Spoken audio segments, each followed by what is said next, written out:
RTL-media.fr et sur ton app. 20h, 21h30, Saïd Hamda et son équipe jouent les prolongations en direct chaque lundi. Bonjour et bienvenue dans votre émission Les Prolongations. Il faut dire que je suis un peu ému et très enthousiaste de vous retrouver dans ce studio après plusieurs mois d'absence. Notre dernière émission remontant au 11 mars dernier. C'est avec la sensation de revenir d'une blessure des ligaments croisés que l'on vous retrouve ce soir pour cette nouvelle saison. On vous a préparé beaucoup de nouveautés, du très très lourd, mais j'aurai l'occasion de vous en reparler au fur et à mesure. Pour m'accompagner, pas de nouveau ce soir, mais des piliers maintenant. Sir Yacine Ferguson est dans la place. Comment ça va ? Tu dates, Saïd, ça fait plaisir. Ça fait longtemps, hein. C'est tu m'as agréable. manqué, sache-le. Ouais, ben moi aussi tu m'as manqué, mais comme on était en contact permanent et C'est vrai. on s'est amusé à faire des lives sur Instagram notamment pour ceux qui nous ont suivis. Donc voilà, on a comblé cette période-là ensemble en parlant de football et en gardant le fil. Maintenant, retour au studio.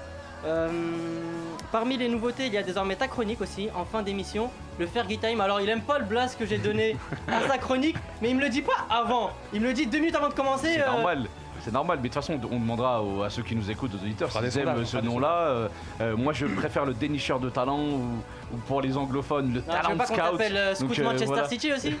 Non, United, s'il te plaît. United. Merci, Saïd. C'était une provocation. Ouais, c'est ça. Oui, Continue à me provoquer, il se passera la même chose que pour le Classico hier. Lui, il commence à me menacer alors qu'on a à peine commence repris comme ça, l'émission. toujours, la bagarre. C'est pas que j'ai fait de la muscu pendant le confinement, il est pas au courant encore. En tout cas, voilà, le Fergie Time, c'est le concept, il est très simple. Tu nous donnes un joueur, une petite pépite du monde du football que tu nous présentes en exclusivité en avance. Exactement. Et le jour où il explosera, tu diras que c'est moi qui l'ai découvert en premier. Sortira les ça. Tu nous parles de qui aujourd'hui ? Je parle d'un joueur qui s'appelle Jude Bellingham, qui vient d'avoir 17 ans et qui a signé à Dortmund pendant le mercato. Un futur crack, comme je les aime. Mon second acolyte n'a pas de chronique, mais un charisme chronique. C'est Medjou Ziran. Ah, celle-là, tu peux la mettre sur ton CV. Un charisme, ça, c'est ma future bio Twitter, ça. Un charisme chronique, bien joué. Vas-y, tu peux la mettre. Franchement, ça fait plaisir. C'est pour toi. Et c'est tout sourire que je vais vous dévoiler le programme de cette émission. On va évidemment revenir sur un classico peut-être déjà historique qui a vu Marseille s'imposer sur la pelouse du Parc des Princes après 10 ans d'attente interminable. Ils l'ont fait en bande organisée. Organisé, c'est aussi le cas d'Everton ou de Leeds qui ont fourni des prestations de haute volée ce week-end. Doit-on s'attendre à une agréable surprise avec ces deux écuries ? Et on finira avec le sujet sur Lionel Messi. Lionel Messi reste à Barcelone, c'est officiel, mais c'est également subi. La Pulga Sequeda, mais quid de l'avenir ? Le Barça s'est-il enfermé dans une situation perdant-perdant avec celui qui a été élu capitaine, encore une fois à l'unanimité par le vestiaire du FC Barcelone ? Ces prolongations, c'est comme si on remettait les compteurs à zéro. Dites-vous que c'est un autre match. On va commencer par l'actu chaude. C'était le match d'hier soir où il y a eu de la castagne, de la bagarre, c'est PSG-OM. Avant d'entamer, on va faire une question très générale. Footballistiquement parlant, qu'est-ce que vous avez pensé de ce match ? Est-ce que c'était un beau match ? Est-ce que c'était en deçà de vos attentes ? Comment avez-vous trouvé la performance des 22 acteurs, Medji ? Si on reste que sur ce qui s'est passé sur le pré, pour moi, il n'y a pas à être étonné. Ce qui s'est passé, c'est un match de Ligue 1 classique. Enfin, classique, pas tout le temps. Des fois, tu as des gens des équipes qui tentent un coup.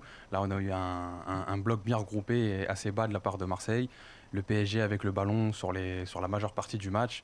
Donc, ce qui s'est passé, c'est plutôt classique vis-à-vis de notre championnat. Pas la physionomie. Ouais. Yacine. Honnêtement, en termes de spectacle, ça laisse à désirer quand même. Parce qu'on est des supporters de football, donc on aime bien quand ça joue bien et quand il y a du spectacle. Notamment, on en parlera tout à l'heure, mais très peu d'occasions dans le match, que ce soit côté Marseille ou côté parisien.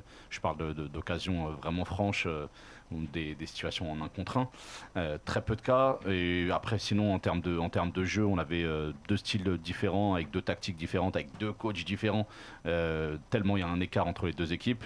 Il ne faut pas oublier qu'il y avait des absents, donc ça a aussi nuit à la qualité technique, notamment du match. Quand on sait qu'il manquait presque 4 titulaires indiscutables. Mais justement, ce PSG, sans Navas, sans Marquinhos, sans Icardi, sans Mbappé, aurait-il dû gagner quand même ? En temps normal, hein. Je pense que je suis honnête quand même, parce que tout le monde sait que je suis supporter à Marseille, donc je vais pas le renier. Mais pour moi, je vois limite ça comme un hold-up, parce que sur le terrain, même avec Neymar et Di Maria, Paris était supérieur à l'Olympique de Marseille. Il manquait aussi Morgan Sanson et Bounassar du côté Marseille, donc on va dire ça équilibre en termes de qualité et d'habitude de jeu. Je parle d'habitude, je parle c'est comme des joueurs qui sont installés dans cette équipe-là. T'as dit en termes de qualité. De qualité par rapport à chaque joueur qui sont à leur poste. Morgan Sanson, il fait une super saison l'année dernière, c'est un des protagonistes de la deuxième place et du fait que Marseille était vice-champion de France. Faut pas l'oublier. Bounassar, on en parle même en équipe de France en tant que piston droit, donc faut pas négliger ce qu'ils ont fait l'année dernière.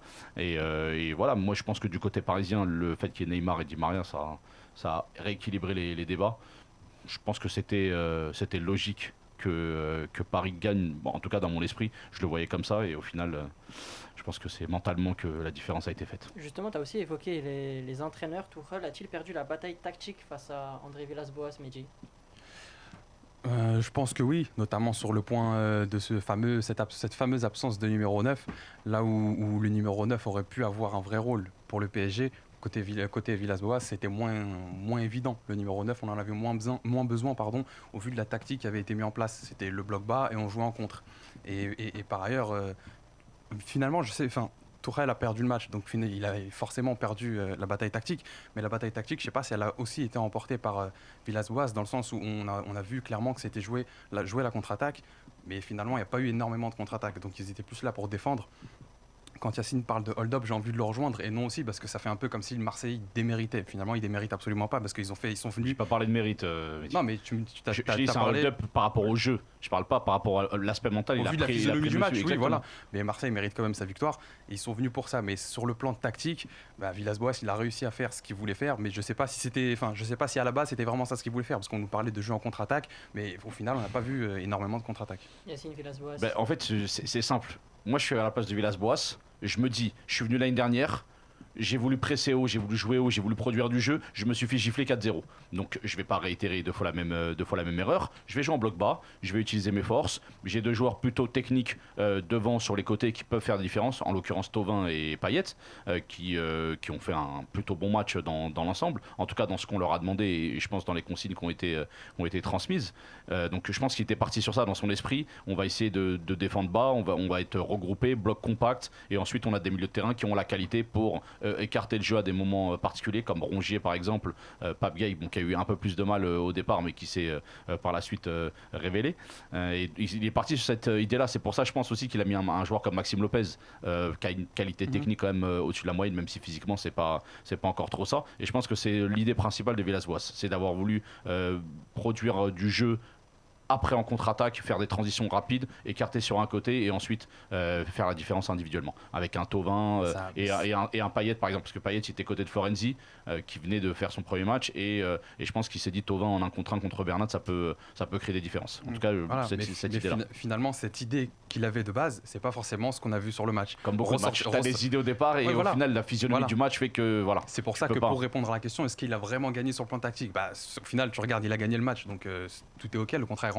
Mais sur le plan tactique, si tu t'arrêtes vraiment à ce que je voulais faire et ce qu'il y a eu sur le terrain, mais évidemment, souvent sur les matchs, c'est pas ce qui se passe. Mais là, hier, Marseille a très peu eu le ballon. Ah, mais l'idée est bonne. L'idée est bonne de base. Ça veut dire que Villas-Boas, son idée de départ, elle est bonne. C'est la reproduction qui est. Je vais ajouter un nouvel argument pour Villas-Boas. En cours de match, il y a eu des changements. Villas-Boas fait rentrer Benedetto et Germain, donc volonté offensive. Tandis que Tuchel fait rentrer Paredes, Dagba. J'ai pris deux joueurs à exemple des deux côtés pour vous montrer en fait. Voilà, il y a quelqu'un qui joue réellement l'attaque et Paris qui était mené a quand même fait rentrer des joueurs à vocation défensive. Après, si tu parles par exemple pour Dagba, il rentre parce que Florenzi est KO, il est cuit, il demande le changement. Et par exemple, il fait sortir Paredes à la place de Verratti plutôt que de les associer, alors que c'est peut-être les deux milieux de terrain au PSG qui pourraient le mieux jouer ensemble. Après, on est souvent gay sur le terrain, au final il reste. On entend souvent côté parisien que c'est parce que voilà, Tuchel aime avoir un joueur au milieu de terrain qui court énormément. Mais s'il court énormément pour rien, forcément, là, au final, le duo Paredes-Verratti que beaucoup de Parisiens attendent et beaucoup de Parisiens veulent voir, au final, tu l'as jamais. Et oui, les changements sont pas forcément les bons, parce qu'au final, tu n'as pas le résultat. Avec une association Paredes-Verratti, le match aurait-il pu être différent? Moi, je pense, après, j'essaie Parce de que la clé comprendre. était là, en tout cas. J'essaie de comprendre, parce que j'ai revu, j'ai revu parisienne. quand même le match une deuxième fois pour vraiment essayer de comprendre. Moi, je pense que j'aurais sorti Herrera plus tôt. Parce qu'un Herrera, hier, je l'ai vraiment trouvé pas bon milieu de terrain, Automatique, pas assez actif, pas assez bon dans sa qualité de passe. Et c'est ce qu'on lui demande principalement. Parce que du côté de Manchester United, en tout cas sur ses premières années, c'était sa qualité principale. Il arrivait à jouer entre les lignes. Il n'avait pas du tout réussi à s'installer au milieu de terrain. Bien verrouillé, bien cadenassé par un excellent Bouba Kamara, mais on parlera des performances individuelles tout à l'heure. Je pense qu'il y aurait eu d'autres changements que j'aurais fait. Florenzi, c'était vraiment physique, c'était pas tactique parce que c'était un des meilleurs joueurs sur le terrain côté Paris Saint-Germain. C'est là où tu vois que la tactique pêche parce que tous les bons centres qu'il y a eu en fait pas eu une tonne, il y a eu des bons centres qu'il y a eu, mais pour qu'il y ait des centres, il faut qu'il y ait un numéro 9. Il faut qu'il y ait un numéro 9. Il n'y avait pas de 9 à part Kalimundo. Je parle en 9 pur, il n'y avait pas de joueur dans l'effectif. Oui, dans l'effectif. Évidemment, il y en a pas. C'est pour ça que je te dis ça. Donc Icardi, il était encore sous Covid. Icardi pas là, Choupo toujours pas là, et Kalimundo jugé trop. C'est pour ça que je te dis ça. Cavani qui est déjà parti. Donc au final, c'est vraiment le manque de solution. T'as personne devant parce qu'on parle encore une fois tactique. T'as un Neymar qui redescend énormément. Un Neymar sur certaines séquences du match, il se retrouve même derrière le milieu de terrain pour récupérer le ballon et pour lui essayer de décanter la situation parce que Verratti, il a le ballon. Tout Verratti qu'il est, il peut pas c'est pas lui qui va faire la passe, c'est pas lui qui va courir, c'est pas lui qui va proposer, c'est pas lui qui va faire aussi l'appel. Les appels qui étaient vraiment au football. Il manquait peut-être Paredes pour suppléer ce travail. Moi je pense qu'au football, encore plus au Paris Saint-Germain, ils ont de l'attaque qu'on a pêché pour moi. Moi personnellement, dans mon esprit, à chaque fois que je vois jouer le Paris Saint-Germain, ils ont quand même des circuits préférentiels. C'est-à-dire que tu vois un Verratti, ok, il a la mène, mais il a toujours des transitions vers Neymar. Neymar, il essaie de trouver un Mbappé. Là, il n'y a pas Mbappé. Des fois, il essaie de trouver Di Maria. Il essaie de trouver des relations techniques avec d'autres joueurs qui ont à peu près son niveau technique. Et c'est à chaque fois comme ça que Paris arrive à débloquer les situations. Ça va quand même depuis la finale avec des champions, il n'y a pas eu énormément de jours non plus. Ils sont partis certes en vacances, mais c'est pas ce repos-là qui a fait oublier à certains joueurs cette circuit-là. Un Verratti, il est habitué à jouer maintenant avec Neymar. Un Paredes qui n'était pas sur le terrain quand il est rentré, il aurait dû apporter cette qualité-là. Je pense que les automatismes, ça reste. Ils ont joué une année ensemble pour la plupart. Normalement, ça devrait rester. Là, Paredes a apporté cette qualité-là à son entrée. Mais il a apporté juste du combat physique. Non, première action, il fait faute. Pour être au stade, ensuite c'est que des passes latérales. J'étais au stade et je voyais vraiment Paredes dicter le milieu de terrain à Gay, à Draxler, à chaque fois de les orienter. Il faisait que ça. Peut-être qu'on le voyait pas à la télé, mais tu le voyais énormément parler de dire faites les déplacements ci, faites les déplacements là. Il avait l'air agacé et il jouait souvent long avec les latéraux parce qu'il n'avait pas de solution autour de lui. Donc je pense que Paredes a rempli son boulot. Il a fait peut-être un peu trop parce que voilà, il a pris son carton rouge et qu'il est trop rentré dans le combat physique. Tu considères que Paredes pour moi a fait le job quand il est rentré. Donc tu considères que la meilleure période parisienne dans le match, c'était quand il y avait Paredes sur le terrain. Non, c'est pas la meilleure, mais c'est Paredes, quand il y avait Verratti. Oui, mais donc Paredes, on peut pas lui reprocher de ne pas avoir fait le job. C'est ce que je défends. Moi personnellement, après je te laisserai Mehdi ajouter des éléments. Moi personnellement, Paredes sur la demi-heure qu'il joue, je le trouve pas bon techniquement et c'est ce qu'on lui demande, c'est sa qualité de passe et je l'ai pas trouvé bon. Il a du mal sur son jeu long, il a du mal sur ses appuis remis, du mal même à avoir des idées. Après pourquoi? C'est là où il faut se poser la question parce que peut-être qu'au bout ça bouge pas beaucoup autour de lui. Mais moi ce que je voulais ajouter c'est que depuis tout à l'heure on parle tactique et à juste titre c'est normal, sauf que quand tu juges tu me parlais tout à l'heure de circuits préférentiels, tu les oublies pas. Ils les ont évidemment pas oubliés, c'est des professionnels et voilà, tu les as pas oubliés en 2-3 semaines. Mais peut-être qu'en face, tu as l'adversaire qui fait tout simplement déjouer aussi. C'est à prendre en compte quand tu parles tactique. Et il faut dire donc que Villas-Boas fait les bons choix. Parce que c'est lui qui coupe les circuits préférentiels. Et c'est pendant qu'un quart d'heure le temps qu'il se réadapte à cette façon de jouer. Parce que Marseille, t'as un bloc hier qui bouge. T'as un bloc hier qui bouge, Marseille bouge tous ensemble. C'est super rare. Et encore plus, sur les matchs à l'extérieur, l'année dernière, ils sont excellents sur les matchs à l'extérieur. Faut le noter, on a beaucoup plus de difficultés au Vélodrome parce que justement on doit faire le jeu. Mais honnêtement, mais Marseille ça n'a jamais été réputé pour jouer bloc bas. Mais c'est ce que je veux dire, moi, c'est que le bloc hier de Marseille, il était très bien organisé. Tout le monde faisait des efforts pour tout le monde défendait. Donc oui, tu fais déjouer le PSG. Je trouve que ça me paraît logique. Ça m'a rappelé le premier match de Rudy Garcia sous les couleurs marseillaises quand il arrive, qui met un 5-4-1, 5 défenseurs alignés, 4 milieux de terrain et un attaquant où ils ont 0 frappe dans le match. Mais là c'était Paris crée des occasions. Là c'était vraiment moche pour le coup. Hier il y avait des mini intentions. Après on en parlera après l'aspect mental. Il y avait quelque chose d'intéressant à suivre. Mais le match de Rudy Garcia là c'était dégueulasse. Hier match exceptionnel. Ce sont les termes de Thomas Tuchel. Est-il dans le déni? Match exceptionnel, ça veut tout dire et ça veut rien dire. Ça veut dire quoi exceptionnel? Exceptionnel de quoi? Par rapport au fait que. Il est content de la performance de ses joueurs. Pour lui, c'était très bien ce qu'ils ont fait. Il avait même suggéré à André Villas-Boas de jouer au loto. Et Villas-Boas lui avait répondu toi aussi tu aurais pu jouer au loto après l'Atalanta. Oui, c'est vrai, mais après, c'est de bonne guerre. Oui, voilà, on bien est sûr. quand même dans un classico. Je trouve que c'est bien de mettre du piment dans ce genre de match. Exactement. Et je pense que Tuchel, en disant ça, c'est un peu ironique. Il y a une forme en se disant mes joueurs ils ont eu le Covid, ils sont pas entraînés, quand même 2 semaines sans entraînement, c'est quand même assez fantastique d'avoir fait un match sur 90 minutes à haute intensité, un classico où voilà, il y a cette forme là et je pense que c'est un Allemand, il sait la manier aussi cette forme de communication, mais exceptionnel en termes de jeu non. En termes de carton et d'intensité, oui, parce que c'est un classico et ça le reste. Et il faut quand même rappeler que nous aussi, on a eu des cas de Covid à Marseille et que ça a joué aussi. Faut pas me faire croire qu'un Mandanda qui était en équipe de France et qui a dû quitter le rassemblement, qui a eu soi-disant qui a contaminé Mbappé d'après les rumeurs. Enfin voilà, bref, ça c'est encore des rumeurs. Il aurait contaminé tout le monde qui tournent. Ben voilà. Mais du coup, il y a eu des cas aussi de Covid à Marseille. Il y a eu Payet, il y a eu Rongier, des joueurs ultra importants. Donc je pense qu'à ce niveau-là, pour moi, c'est une fausse excuse et c'est un faux semblant que d'utiliser ça comme explication. Pour revenir, Après, ils n'ont pas eu la même période aussi. Ceux de Marseille, ils l'ont eu bien avant. À 10 jours d'écart. Ça compte, 10 jours, c'est la beaucoup, période énorme. d'incubation. Oui, mais 10 jours, C'est en beaucoup termes de dans le- 10 préparation. jours, c'est la période physique, d'incubation, tu rentres, tu t'entraînes. Mais bref, c'est pas là le problème, c'est absolument pas une excuse, t'as raison. Mais pour revenir sur les mots de Tourelle, quand il dit exceptionnel, il y a quelque chose aussi qui est d'agréable et de positif dans le jeu du PSG, c'est les 30 premières minutes où tu as un pressing contre pressing, le jeu sans ballon ou avec ballon, il était vraiment au rendez-vous. Les joueurs ont bien fait le travail. Et dans ces 30 premières minutes, le bloc de Marseille était un peu moins compact, entre guillemets, si je peux dire. Il y avait peut-être un peu plus d'intention, dans un ce peu cas-là, il plus aurait de dû le dire. volonté. En conférence de presse, il aurait dû dire que notre première demi-heure était exceptionnelle, mais pas le match. Dans l'intensité, mais pas dire forcément dans le jeu, parce qu'au final, tu gagnes pas et tu fais pas forcément la différence dans ces 30 premières minutes. Mais la possession, le contre-pressing, tu récupères le ballon très haut et très vite. Là, c'était intéressant et c'était exceptionnel sur certaines phases. Mais dire que le match est exceptionnel, je sais pas si c'est du déni, je sais pas si c'est de la com, je sais pas ce qu'ils cherchent. J'ai eu du mal à comprendre, moi, ces mots.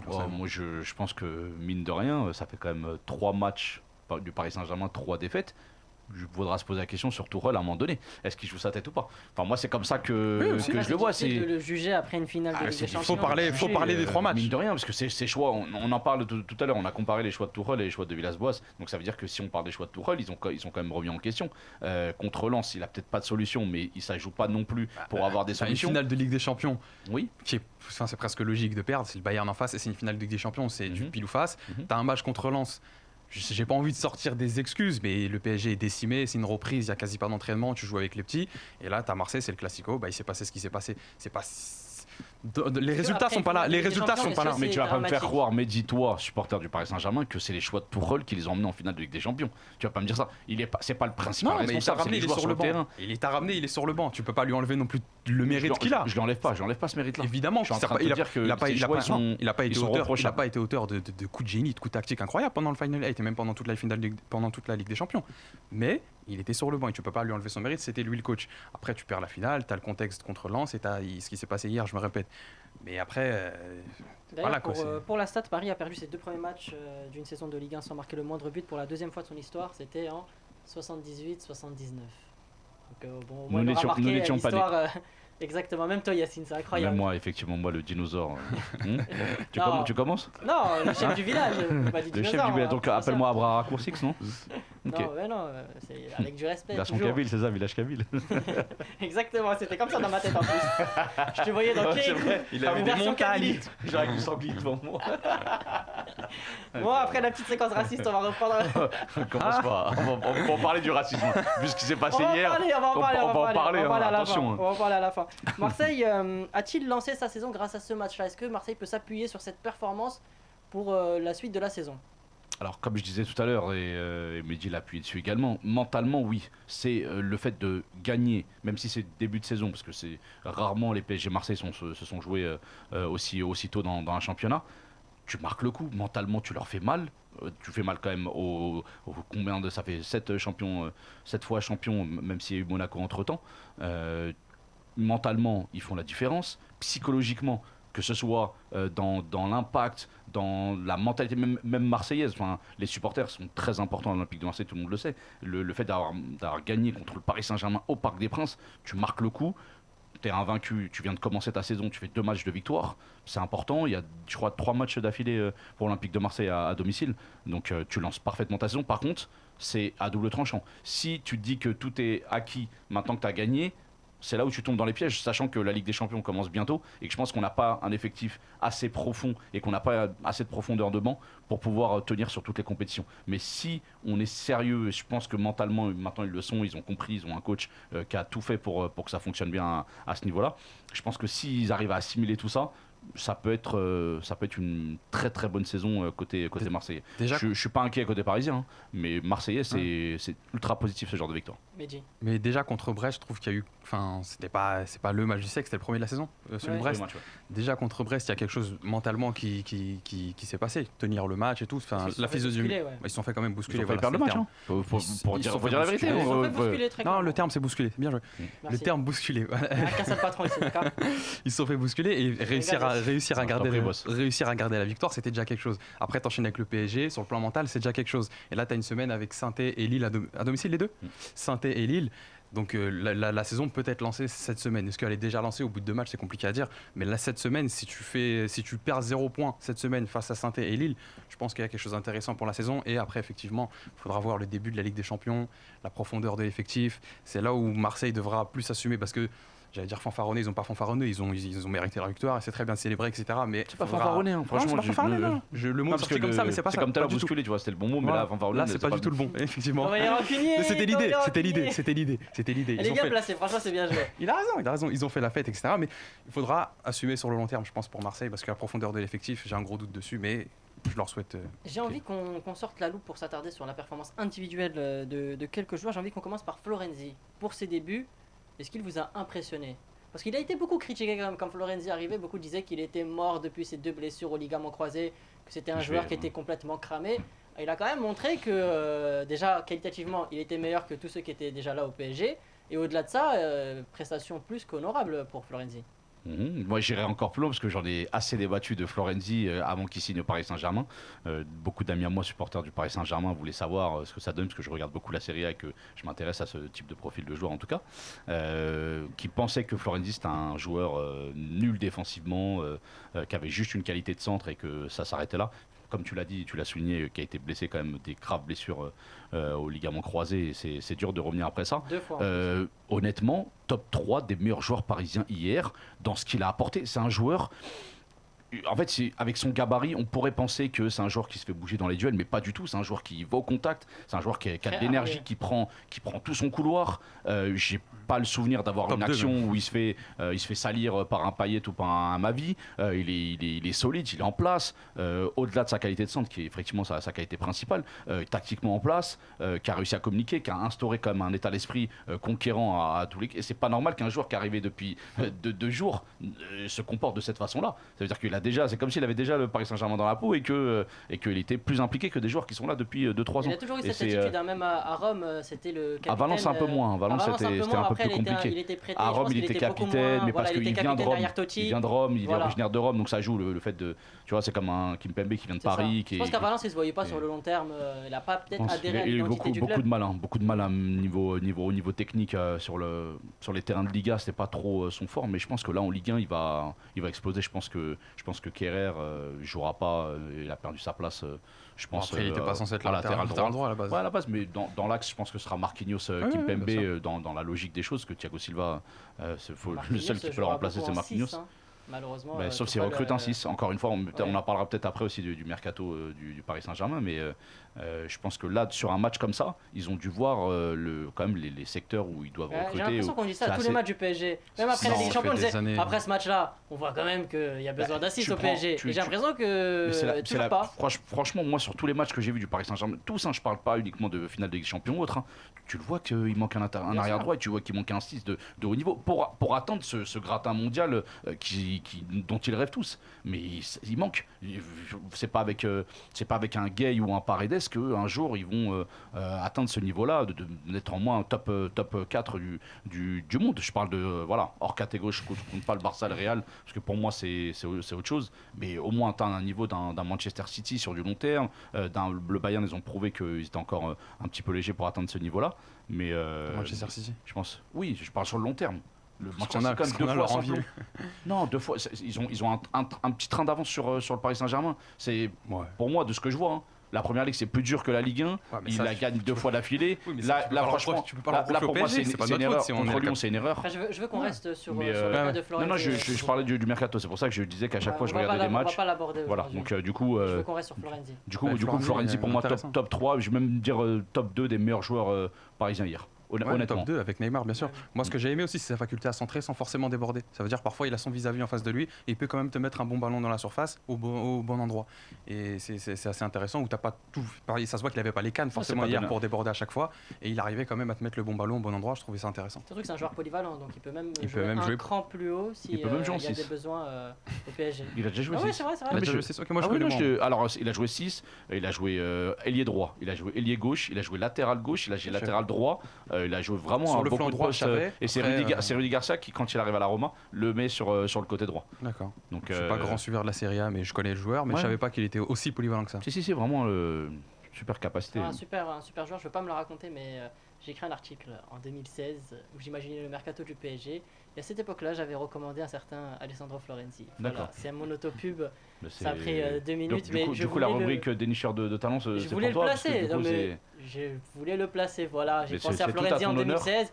Il arrive en 2020, il met tout le monde d'accord. C'est très bien. C'est tout à ton honneur. Et sur le plan mental, Voilà. en plus, il a l'air de rentrer dans les cases de ce dont a besoin le En tout cas, PSG. en dans plus. la communication, il fait du Icardi. Bah, à un moment donné, très vous- Paris. Je sais pas si tu vois, moi il doit sortir. Il dit non, après, ça veut dire il Ouais. donnait encore maximum. Ça se Et voit même au moment que- du changement, tu sais, il allait rentrer, il a dit non, attends, l'arbitre il a. Il attrape Dagba, il lui dit d'attendre, Exactement. ça se voit. Je Ça se voit que vraiment, sur le plan mental, il a l'air d'apporter Il y quelque a chose. quelque Après, chose. Et savoir après, sur c'est le long mentalité terme. italienne. C'est voilà, je pense qu'ils ont été habitués à ça. C'est les gars, Ils sont ouais. habitués à avoir une grosse charge de travail. Et honnêtement, hier, pour un premier match classico, tu dois faire tes preuves devant tout le monde. Comme ça, tout le monde te regarde. C'est vrai que c'est difficile. C'est On tient déjà. Alors, on s'est beaucoup emballé sur Florenzi. Je vais faire descendre la température un peu en mettant la loupe sur Draxler. Un match, oh là là, comme dirait Mehdi. Mehdi, je te laisse enchaîner sur Draxler qui a été plus Ouais, Draxler, bah, fantomatique, c'est moyen déjà. problématique et tout ce qui se finit en hic. Ah, quoi. c'est moyen depuis très longtemps. Moyen, t'es sympa. Ouais, très moyen pour rester poli, pour rester correct et ne pas lui faire injure. Mais ça fait un bon moment qu'il est à ce niveau-là. Hier, son entrée, pareil, il rapporte rien du tout. Il perd des ballons, mais ça feinte de corps à un moment où il laisse le ballon et lui, il part là-bas à droite. C'est Quand niveau- j'ai vu ça, je vais faire sors. Ah ouais, mais c'est niveau poussin. Il rate des trucs super basiques, des passes dans les pieds à 1 mètre qu'il rate. Ouais, j'ai du mal. Je sais pas quoi dire. Il y a limite pas une passe clé dans Ça le fait- match. Enfin, à part une passe à un moment où il change de côté. C'est la seule, Ouais, mais c'est voilà, le seul c'est moment sur où j'ai remarqué l'horizontale. sa présence. C'est sur l'horizontale. Il y a peu de percussions de sa part, mais ça, c'est encore une fois depuis plusieurs matchs. Ça fait partie du travail de Leonardo. Il faut dégraisser et je pense qu'il fait partie de ces gars-là qu'il faut qu'il se trouve un point de chute ailleurs. Mais il faut savoir que Draxler ne veut pas partir, qu'il a un salaire Et c'est très logique. très confortable, qu'il a été appelé par Bielsa pour le Leeds. rejoindre à Leeds et il Ah ouais. n'avait pas l'air emballé du tout et qu'il préférait finir son contrat d'1 an à Paris et partir gratuitement, ce que le PSG ne trop veut moyen. évidemment pas. Yacine, Draxler. C'est pas le premier, c'est pas le dernier qui va profiter de son contrat jusqu'à son terme et qui, effectivement, en instance de départ, ça se voit qu'il est pas du tout en confiance dès qu'il rentre.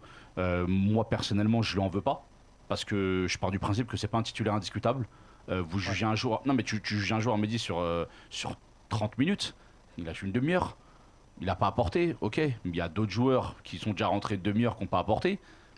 Voilà, c'est comme ça. Souligne, c'est Mais- qu'il n'a mais- pas apporté cette fois, mais Son pas la fois niveau. précédente Ouais, et mais- la fois d'avant. Ouais, quoi. mais pourquoi parler de Draxler alors que tu avais son vis-à-vis qui était sur le terrain, Herrera? Moi j'aurais préféré que tu parles d'un Herrera qui était, là tu l'as dit, fantomatique, c'était encore au-dessus. Herrera a joué 1 heure. Donc pourquoi juger Draxler qui a joué une demi-heure et le. Parce que Draxler, Moi, il est j'aurais rentré préféré que tu pour parles faire la d'Herrera. différence. C'est pour ça que j'ai parlé de Draxler. C'était un peu la grosse cartouche côté Paris Saint-Germain, puisqu'il y avait tellement d'absents que quand tu fais rentrer Draxler, entre guillemets, tu fais rentrer ton meilleur joueur. C'était la sur plus le- belle, sur c'était le- la plus belle cote qu'on avait donc- sur le banc. C'est lui Voilà, que c'est t'attends, ça. tu dis il va C'est pour ça apporter que je parle de lui. il va Herrera, apporter au quelque final, chose, il vient d'enchaîner 2 matchs avec l'Allemagne, tu dis lui, mais au final voilà. Tu l'avais avec l'Allemagne? J'ai regardé les 2 matchs ouais, avec Et l'Allemagne. il était comment avec l'Allemagne? Meilleur qu'avec le PSG. Donc c'est à cause de quoi? C'est lié à la Ça confiance. veut pas forcément dire ah, Moi, la je pense confiance, que c'est ok. lié à la Je crois que confiance. tu allais me dire que c'est à cause du Non, non, collectif. non, je parlais vraiment de la confiance. C'est que D'accord. quand il Oui, joue Paris possible, Saint-Germain, bien sûr. il sait qu'il Mais sera même sur le au-delà banc, il même, sait qu'il- au-delà voilà, même, au-delà même de la confiance et de la technique et de tout ce qu'il peut apporter sur le terrain, il y a même j'ai perdu le mot, comment on appelle ça? Je le trouve moins concerné. Je le trouve moins concerné par le projet parisien que quand il venait d'arriver.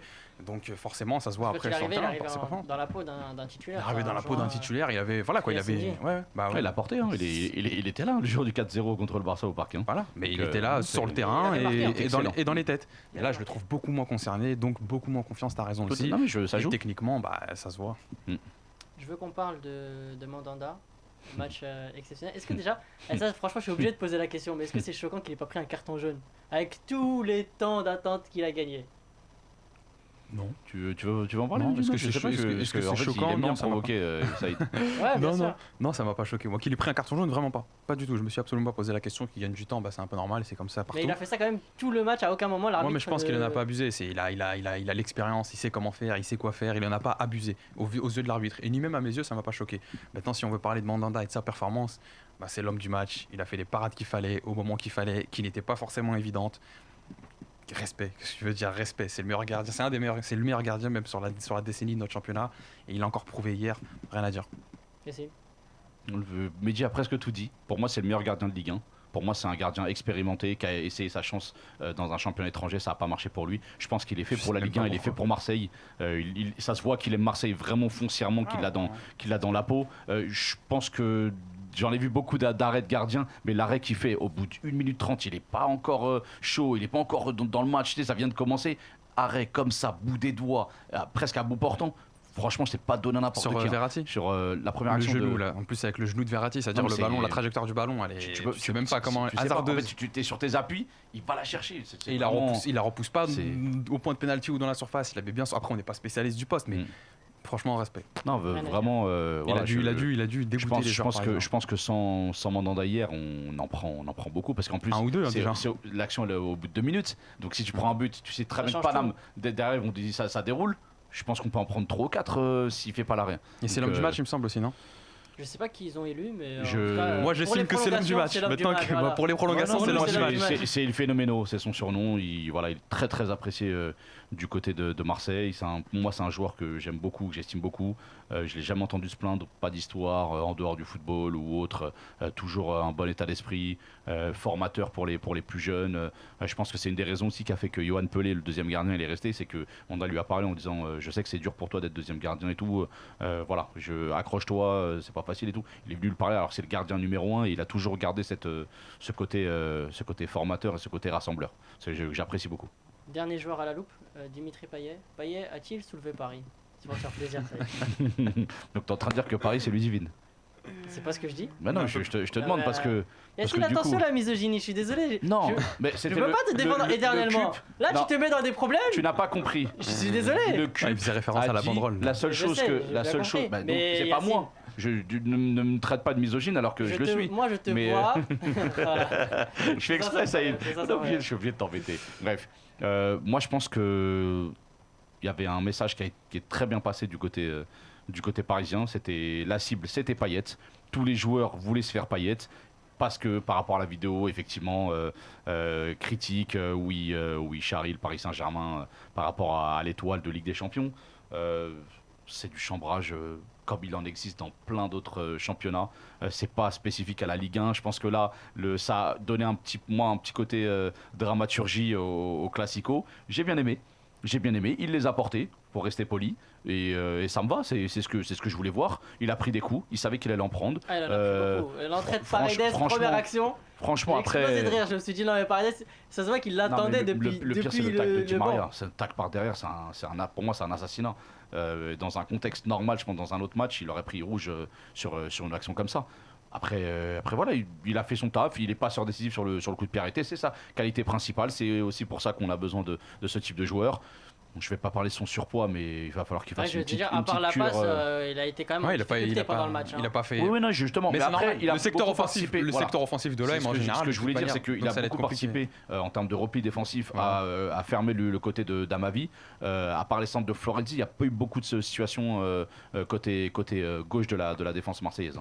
Il y a eu très très rare quelques infiltrations, mais vraiment pas tant que ça. Donc je pense qu'il a réussi à faire le taf comme prévu et moi honnêtement sur un match comme ça, Payet, j'en attendais pas plus. Je voulais juste qu'il montre qu'il tenait le choc et que mentalement c'était quelqu'un de solide et qu'on aura besoin de lui dans d'autres matchs beaucoup plus où sa qualité technique fera la différence. Finalement, j'ai envie de rajouter un dernier petit joueur à la loupe, c'est Florian Thauvin qu'on accuse souvent d'être fort contre les faibles et faible contre les forts. Il s'avère qu'hier, il a su montrer le contraire contre le finaliste quand même de la Ligue des Champions. Est-ce que c'est un match référence pour l'international français, Mehdi? Non, je trouve pas. Moi, je le mets sur le même piédestal que Payet. Tout le secteur offensif, encore une fois, de Marseille n'a pas été, enfin pas au rendez-vous, mais n'a pas été mis en lumière parce que forcément, c'était pas la physionomie du match. Mais pareil, il y a eu les bons replis défensifs. Il y a eu le but sur, j'estime, une erreur défensive pour moi du PSG. Bon, il a quand même mis le but. Donc. C'est vrai qu'il était tout seul. Hein. Ouais, il était tout seul. Tu vois Kipembe Bernat, je pense que c'est Bernat le deuxième à côté de lui, je sais plus, qui joue le hors-jeu sur un coup de pied arrêté comme ça. C'est limite. Après, si tu veux même pousser lui, c'est un peu plus loin. Rico qui bouge pas très bien son premier poteau. Mais encore une fois, je suis pas spécialiste du poste, donc voilà. Je pense qu'ils n'avaient pas anticipé sur le coup de pied arrêté sur Thauvin. Je pense qu'ils avaient anticipé sur Alvaro, sur Tchaleta-Tchar. Je pense que dans l'esprit du Paris Saint-Germain, c'est parce que comme le match contre Brest, c'était Thauvin au coup franc et c'était Tchaleta-Tchar qui était visé. Du coup, je pense qu'ils ont travaillé plus sur ça. Jouer le hors-jeu comme ça sur un coup de pied arrêté aussi lointain, je trouve ça limite. C'est limite, hein.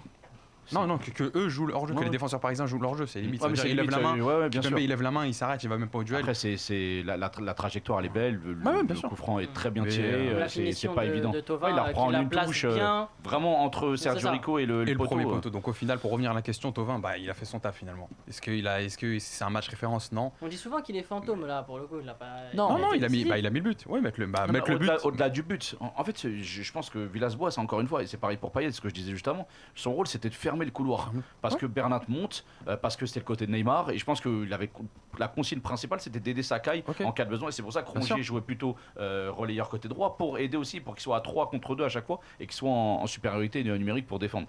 Et du coup, Thauvin l'a bien fait. Malgré le fait que physiquement il revienne d'une grave blessure, moi je l'ai trouvé bon sur ces phases-là. Voilà, mais en apport offensif, il a eu très peu d'occasions, très peu de ballons intéressants à se mettre là-dedans. C'est quand même lui qui est aussi sur le deuxième but refusé. Enfin, le but était, c'est aussi lui qui a l'initiative. Donc voilà, il a quand même été performant dans ce genre de. Il a fait ce qu'il avait à faire, mais de là à dire match référence, c'est là où je dis non. C'est pas un match il a référence. fait un match, il a fait son taf, bien sûr. On a vu un classico avec de l'engagement physique, c'est le cas de le dire, de la baston comme à l'ancienne. Doit-on se réjouir de cette ambiance électrique ou au contraire s'inquiéter par rapport au dernier classico beaucoup plus courtois, on va dire? De quelle école êtes-vous? Moi je suis de l'école de la baston. C'est comme ça que ça marche. C'est comme ça. Je suis de l'école je suis de l'école de Roy Keane. Voilà, à l'époque, les meilleurs derbies qui existaient en Angleterre à l'époque, c'était Manchester United Arsenal. Il y avait Roy Keane d'un côté, Patrick Vieira en face. C'était comme ça allait au duel. Moi, c'est un football que j'apprécie. C'est un sport de contact. C'est pas un sport de combat, c'est un sport de contact. Donc j'apprécie ce type de football. Ça manquait un peu de saveur les classicos ces derniers temps parce qu'il y avait tellement d'écart en termes de jeu et en termes de niveau. Paris était largement au-dessus sur une autre planète que ça s'est peut-être rééquilibré de cette façon-là. J'attends le prochain classico au Vélodrome parce que je pense que ça va être assez tendu. Ce match-là a lancé une bonne série justement de matchs avec énormément de c'est ce que je voulais parce que là des mecs comme Neymar, s'ils sont encore là, des mecs comme Neymar et compagnie, ils vont dire attends, ils ont marché dessus au Parc des Princes. En plus, Mbappé a raté ce match-là. Marquinhos n'était pas là, Keylor Navas n'était pas là. Il y a une petite dramaturgie là sur une de saisons qui est en train de se dessiner et ça va faire plaisir. Et moi, je rejoins Yacine, je suis totalement de cette école. Maintenant, c'est pas un sport de combat, c'est pour celle-là où tu pointes un mec comme Kurzawa et Amavi là qui se mettent des points. Non, ça je valide pas. C'est quoi l'exemple que tu montres aux enfants? Moi, c'est plus ça. Tu valides pas. Nous, on l'a déjà vu, mais quand tu sais très bien que les enfants, ils attendent ce match depuis longtemps. On en parle, surtout les petits. Il y en a peut-être même les supporters de Paris qui charriaient, qui disaient qu'il y a des enfants de 9 ans qui n'avaient jamais vu une victoire de Marseille. Il y a des CM2 ce soir. Pour la première fois, ils ont vu Marseille battre Paris. C'est très bien. Mais l'ambiance électrique et tout, l'animosité. Moi, je suis totalement pour, je kiffe. Mais après, je suis désolé, je vais t'interrompre parce que les rires en régie ont vexé Yacine quand t'as dit des CM2 qui ont vu la première victoire. Ah, c'est réel. Hier, il y a des CM2. J'ai vu, il a regardé trop mal les mecs en régie. Là, j'en ai besoin, je les agresse pas. Hier, il y a des CM2, pour la première fois, ils ont vu ça. Merci. Mais moi, ce qui m'a vraiment étonné finalement dans tout ce petit microcosme du football, c'est que tout le monde disait il n'y a qu'en France on voit ça.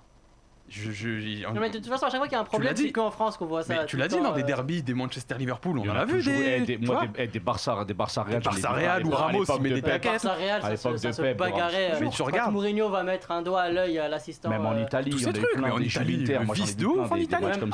Et tu regardes. Mourinho. Mais tu regardes hier, chez nos confrères, les médias, les consultants, etc. Il n'y a qu'en France on voit ça. Et moi, franchement, ça m'a étonné. Et j'avais l'impression que tout le monde pointait ça du doigt, comme si c'était quelque chose de super péjoratif. Mais c'est Non, quelque mais chose justement, de... non, mais tu vois, tant t'as mieux, des joueurs parce que, impliqués. en fait, Moi, ça- et personnellement, pour aller un peu plus loin, pour voir une superstar comme Neymar être autant impliqué dans un match de mon championnat, de mon pays, de mon football, de mon club, moi franchement ça me fait plaisir. Et voir tous ces joueurs, ces 22 acteurs aussi impliqués, même les coachs, c'est des coachs étrangers, ils auraient pu en avoir rien à foutre, tu vois. Mais non, et un mec comme Villas-Boas, c'est pas pareil, Tourelle, ça se chambrait aussi. Et moi c'est totalement ce que j'aime et j'ai été super étonné de voir que les gens pointaient tout ça du doigt. On aime ça. Si ça permet aux étrangers, ou en tout cas aux champions étrangers, de regarder la Ligue 1, et ben c'était pour moi une bonne C'était une belle publicité. vitrine pour vous. Et oui, je trouve mettre de que l'intérêt. ça, on a besoin de ça. On a besoin d'un vrai classico, d'un match référence, solide, avec deux équipes qui se font la guerre. Peu importe. Après, faut pas que ça Faut dépasse nuancer. certaines limites. Les- Voilà, les- on n'est pas. C'est pour ça que je disais, c'est pas un sport de combat, c'est pas du MMA. Je suis tout à fait d'accord. Hein, c'est pas un octogone, mais voilà, on a besoin quand même de montrer que c'est un match qui vous fait monter la pression dans les médias les veilles de match, même avant, hein, parce que la sauce elle démarre de la finale de Ligue des Champions, donc ça commence bien avant. Comme le Mais peuple même- marseillais est bien heureux. même quoi. après. En un mois, une finale de Ligue des Champions perdue par Paris. Quelques jours plus tard. Ça par semaines contre, il n'y a plus qu'en tard, France qu'on le voit. hein. Non. Si. Non, mais par contre, moi je suis pas de cette catégorie-là. Des supporters qui j'étais sortent content. pour Non, célébrer j'étais content, la j'étais défaite content, de l'adversaire, j'étais ça par content. contre, il n'y a qu'en France que Non, tu vois. je- Que tu Ils sois ont sauté- content, Ils ont sauté que dans tu- le vieux port. que tu sois j'étais- content et que tu chantes, Ouais, mais ok, Mehdi, mais que j'étais tu aussi célèbres. content. Non, Ça, c'est chaud de non, ouf. Moi, j'étais ça me aussi gêne, content. personnellement. Mais tu viens de te dire, j'étais aussi content de la défaite du PSG que toi, t'étais aussi content de la défaite de l'OM contre l'Atlético de Madrid. C'est pas le débat que j'ai posé. hein. Après, Moi, je te parle de la les célébration. Parisiens ne se Genre sont de pas sortir. jetés- Moi, ne se ça, sont ça pas y est, qu'en jetés dans France, la on le tête. voit. Tu le vois, moi je l'ai vu J'ai dehors, vu, le match. j'ai vu personne, J'ai j'ai vu vu, dehors le match, j'ai vu j'étais personne dehors. dans les rues de Madrid faire la fête quand ils sont pris 8-2 le Barça. Tu vois ce que je veux dire? C'est ça, célébrer dehors c'est dans les différent. rues à ce point-là. Non, c'est la même chose. En vrai, si Paris avait pris 8-2 en Ligue des Champions, je pense qu'à Marseille, T'as vu ce qu'il y aurait eu à une Marseille liesse de Mais après, joueurs. je peux les comprendre aussi. Je pense que ouais, Après, je peux les comprendre pense aussi. qu'après, c'est de bonne guerre. C'est-à-dire que on a toujours ce côté-là, cet avantage psychologique. Les Marseillais ont un Oui, avantage non, moi, je peux les psychologique sur comprendre. Paris par rapport à la Ligue des Champions. Et c'est surtout ça le point de sensible. Et je pense que c'est surtout Ça sur se ce comprend. point-là Mais pour moi, ça que Paris ça en dit justement long n'était sur ce pas que- content ça en dit long que quand même sur Marseille ce que Marseille célèbre est de cette façon. Oui, on célébrera. Malheureusement. Si vous refaites une finale, je pense pas, enfin d'ici 15 ans, peut-être 20 ans, si vous refaites une finale, peut-être qu'on célébrera de la même façon. Alors, Je rendez-vous le sur sais le pas, je support sais l'année pas. prochaine, Il y aura d'autres joueurs, hein. Il y aura plus Neymar, Mbappé, il y en aura peut-être des pépites. Il y aura Non, peut-être mais- la pépite dont je parlerai tout à l'heure, tu vois. Le mec, il se fait de l'autopub. Il se je- prend pour qui celui-là? Il est je- incroyable. je comprends La promo, pas. il a raison. Alors Il c'est fait à de toi la de faire ma promo. pub, c'est pas possible. On l'a fait tout à l'heure, Attends, ça sur les suffit. réseaux sociaux, t'étais où? J'étais surveillé, je t'ai même pas vu. Il plaisante. Attends. Attends. On l'a pas identifié tout possible. à l'heure, il a pas Si, si, on l'a retweeté. identifié. Mais attends. Il a pas retweeté. mais alors que- le programme a été balancé. quand Voilà, même. et que Mehdi a retweeté et que toi tu l'as pas fait. Tout ça pour un programme. Alors que moi je t'ai demandé un Et flyer. t'as retweeté ou Fais-moi t'as pas rêver. retweeté Fais rêver nos followers. Mais moi je te montre un flyer et crois que je travaille chez. Bah oui. Quoi? Je t'ai pas dit. Publicis Media. Eh, Non, frère, je t'ai pas dit. je suis présentateur moi. Justement. C'est Justement, avec tes qualités, Florian et avec ton Stéphane réseau. que tu dois demander. D'accord, je leur demanderai. Ok, donc toute la pression est Désolé sur les gars, je vous jouais un peu dans la Merci merde. mais Stéphane. Mais fais-moi un vrai flyer la prochaine fois, s'il te plaît, merci. on va aborder un sujet un peu moins rigolo. C'est le racisme. Enfin en tout cas le racisme supposé qu'il y a pu avoir au milieu de la bagarre. Alvaro González aurait insulté Neymar, voilà Macaco de en singe, espagnol, C'est même pas. macaque, bon. voilà, C'est même pas ce qui est sorti. ouais, soi-disant, enfin. Alvaro González risque 6 matchs fermes si les accusations C'est tout de Neymar. Ouais, C'est j'étais la étonné. règle pour Hein les cas de 6 racisme, ouais. Quand c'est un premier Lourd. cas, ouais, quand t'es un récidiviste, c'est Donc, pas il s'en sort bien. 6 matchs pour un premier fermes. cas. C'est pas encore officiel. hein. Et la Mais Ligue oui. étudiera le dossier donc ce mercredi. Di Maria lui risque 5 matchs fermes pour son crachat s'il s'avère qu'il a Surtout pour un mec qui a eu le Covid avant. réellement craché. Mhm. Ouais mais normalement il est Non, plus mais contagieux. c'est Non vrai. mais ça c'est un argument Twitter, je suis désolé. Non, c'est pas un argument Twitter. J'ai Je vu suis quelqu'un sur désolé. Twitter qui a dit Di Maria qui crache ça peut aller au tribunal puisqu'il avait le Covid. J'avais dit mon frère. Aller jusqu'au tribunal, je sais pas. bah, Mais c'est ça vrai qu'en va période, dominer. en période de Si tu Covid, contamines j'avoue, c'est derrière, chelou tu quand le même. sais quand Il est même. plus contagieux, donc en vrai qu'il Non, ait eu mais- le Covid ou qu'il l'ait pas eu, ça ne change strictement rien au crachat. C'est le geste en fait qui va être réprimandé. Après, de là à dire. Il n'y a que- pas de réminiscence, il n'y a pas peut-être. Bon, bref. Mais vas-y, t'as raison, c'est un argument Twitter. Ouais, c'est un argument. Il n'y a, Twitter, pas de souci, mais Un argument s'il y a un Twitter. cas derrière, si on a un cas derrière de Covid, tu me diras pas que c'est un argument donc on le Twitter. collera sur le dos de Di Maria ne parce sais qu'il a pas. craché. Non, je le sais pas. Mais ça peut être un début. Ça peut être une piste. Je le sais pas. Je peux pas te Je dire. sais pas, s'il Je suis était pas- contagieux. Moi, j'avoue que je suis d'accord avec pas- Yassine. Non, mais moi. s'il était contagieux, pourquoi on l'a laissé jouer ce match-là Non, Bah, je vous suis pas m'expliquez. Non, parce qu'après, on parle. épidémiologiste. Ouais, voilà, pareil. Moi non Voilà. plus. J'ai pas Mais trop envie il peut y de- avoir j'ai des pas- résidus, il peut y avoir des stigmates, des Après, restes, on parle je d'une sais pas, période- on parle on de la salive, on parle d'un contact. Enfin, voilà. Après, il lui a pas craché sur le visage en plein milieu. Je suis d'accord avec toi. Mais il y a eu quand même il y a eu quelque chose. Si on demande à tout le monde, c'est quand même un code de santé publique. On demande à tout le monde de porter des masques, sauf aux personnes qui pratiquent dans le cadre d'une pratique sportive ou autre. autre, c'est qu'il y a une raison. Donc ça veut dire que ces prérogatives-là, on les respecte même pas, même pour ce type de cas. Donc moi je pense, mais après, là on parle du crachat de Di Maria, mais pour moi ce que Alvaro a fait, si c'est vrai, parce qu'il y a la présomption d'innocence quand même, bien sûr. si c'est vrai, franchement c'est très très grave et il mérite plus que 6 matchs. C'est 1 an minimum et encore, je pense que moi je suis content de la victoire marseillaise, mais franchement quand j'ai entendu ça derrière, franchement ça m'a dégoûté. Parce que je me dis que même si c'est un super défenseur, même s'il a apporté quelque chose à Marseille, pour moi ce qu'il a fait c'est quelque chose de grave. Pour moi le racisme c'est un sujet, pour moi c'est incroyable qu'il y ait encore J'ai un peu taclé Twitter, mais je vais me faire pardonner parce que quelqu'un sur Twitter a dit quelque chose d'intéressant en disant que si ça était avéré qu'il souhaiterait que Alvaro González ne joue plus un match avec l'OM et qu'on c'est s'en normal. débarrasse. Et en plus moi ce que je comprends pas, c'est comment derrière tu peux faire une photo avec tous les joueurs noirs de l'Olympique de Marseille. Comment tu nous a fait une Nadine Morano. C'est comme les mecs qui te disent ouais non mais moi. Il y en a pas un dans son équipe qui lui a dit. Ouais, chelou ta photo là. Frère, tu sais, invite, je sais pas moi. Chacun t'abuse. T'as rien fait. On va dire que t'es innocent. T'as rien fait. Le mec il te dit ouais tu m'as insulté, tu m'as dit ça. Non, moi je t'ai jamais insulté moi. À quel moment je t'ai insulté? On a rien dit. Les caméras, on sait très bien qu'avec la technologie de maintenant, sur les caméras, ça va se voir tout de suite. Mais tout de suite, tu le sais. Si t'as fait une folie ou une dinguerie, tout de suite. Mais tu vas pas faire une photo avec tes coéquipiers. Tu vois Mandanda, tu vois Amavi, tout ça, comme si de rien n'était. C'est comme le mec qui disent ouais, moi je suis pas raciste parce que mon meilleur ami il est noir. Mais c'est exactement rien pareil. dire ça. C'est complètement fou de dire ça. Mais moi aussi j'ai combien d'amis renois, j'en ai des tonnes et des tonnes. Mais ça change rien. C'est raciste quand même. Non, je lutte contre ça. Je lutte contre toute forme de racisme, contre tout religieusement, au niveau ethnique. Je fais que ça. Tout le temps, je lutte contre ça. Ouais, mais quand ça parle de sexisme, il n'y a plus personne. Ouais, ça y est, tu commences. Non, je rigole, je rigole. Voilà, je lutte contre toutes les violences conjugales, contre toutes les formes de viol. Tu veux qu'on continue encore? Tu me cherches? C'est bon. Voilà. Je te taquine, Yacine. Voilà, merci. Prends pas à cœur comme ça. Merci, Saïd. Je te taquine, c'est bon. Je t'aime bien, Saïd. Moi aussi, je t'apprécie Non, mais beaucoup. va doucement, s'il te plaît. C'est ce que j'allais te dire aussi. Mais n'empêche, la la communication de González, je la trouve désastreuse parce que comme tu dis, si t'as rien à te reprocher, mais qu'est-ce que tu vas faire une photo? Et enfin, au-delà même de la photo, c'est-à-dire, on peut même s'imaginer la scène. Ça veut dire, il a attrapé tous les Renois, Nagatomo en plus, il leur a dit, venez, on va faire une photo parce que polémique. Tous les mecs colorés là. Tu vois ce que je veux dire? Venez par là. Non mais vraiment, parce Là, que on le dit avec. Non mais c'est sérieux, ça veut dire, si on s'imagine la scène, t'imagines le vice du mec. Il a dit qu'il a rien fait. Et en plus, dans son tweet, pourquoi aucun coéquipier ne lui dit mauvaise idée, frère. Oh, Chacal, elle est bizarre ta photo. Et en plus, dans son tweet, il dit même pas.